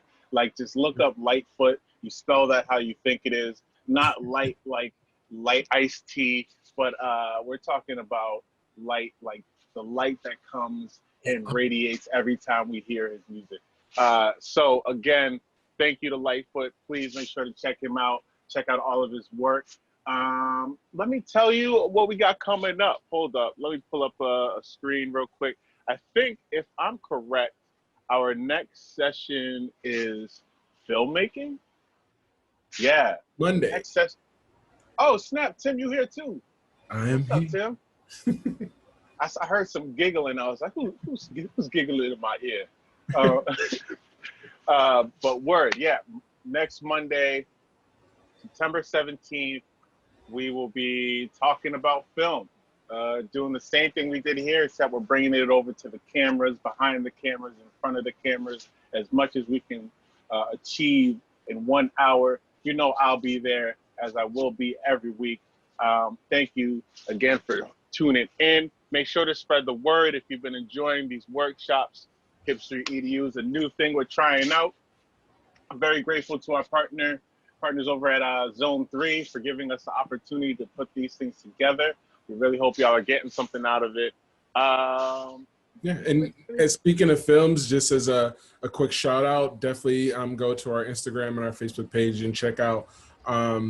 We're celebrating 3 years of The Art of Being Haunted, which is a short film that was directed by Hakeem Hill, our wonderful co-director of Hipstoric Film, who's out in LA. So it's incredible that's hit 3 years. Very, very thankful for that. 3 whole years. That's a good movie. That was one of the first ones that kicked off the line of movies that we put out between 2015 and 2018. We were making some dark movies. That Vitiligo also hit 3 years this recently. A couple months ago or something. Yes. So we're very, very grateful. Yeah. Other programming, we have our Hipstoric House Party digital series that will happen in September. So stay tuned for that. And then tune in with us next week on Monday for our workshop on filmmaking. Again, y'all, thank you for tuning in. Again, this is Cliff Notes. That's Tim Hall. Please follow us on all social media. The last 2 workshops after the one next week, I'm pretty sure we're doing live streaming for the DIY musician. So if you are a musician and you're trying to figure out how to live stream and make it the best possible show that you can do, this is a good one to tune into. And then that last one that we'll be doing is Black Music in a Pandemic. Incredible panel featuring some amazing artists and professionals in the industry who are definitely navigating things now and can offer insight on how you might be able to do that for yourselves. Tim, how'd you feel about that? it's always nice to hear from Lightfoot. You learn anything new? Absolutely. I think that there's a particular, especially at the end where you're just naming that, you have this 8-bar or 16-bar or maybe even a 4-bar loop, and when you're like jumping into beat packs and like getting different sounds from individuals. I know this is something that I ran into, is that I get so like I love the loops that I might find, but I might find myself sometimes like getting constrained by like, okay, this is the loop and then this is what it's going to sound like for the whole song. But like just the simply changing up the drum patterns or adding a filter to that loop to changing some of the sonic impact of it could truly take the music in a different direction. And I think even as we have continued to create and make music together, something that also our great friend and mentor Will Daly also named was like, once you get to a point where you've like made a chorus and a hook, a chorus and a verse, write a different one. Like go to the next section of the song and like find where you're going to like write something else that might take the music in a different direction. So I feel like it kind of connected with this note of like, as you're creating and getting into your writing and production process, feel free to explore difference and change and like take the idea in a slightly different direction and trust whatever that sounds like and feels like to see what you end up making. Yo, that was church. Thank you for sharing that.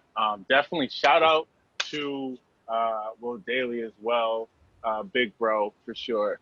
Shout out to everybody that's in the comments. I see you, Ryan, you out there. Okay, what's up? What's up? I think people should also know that there's something coming on August 14th.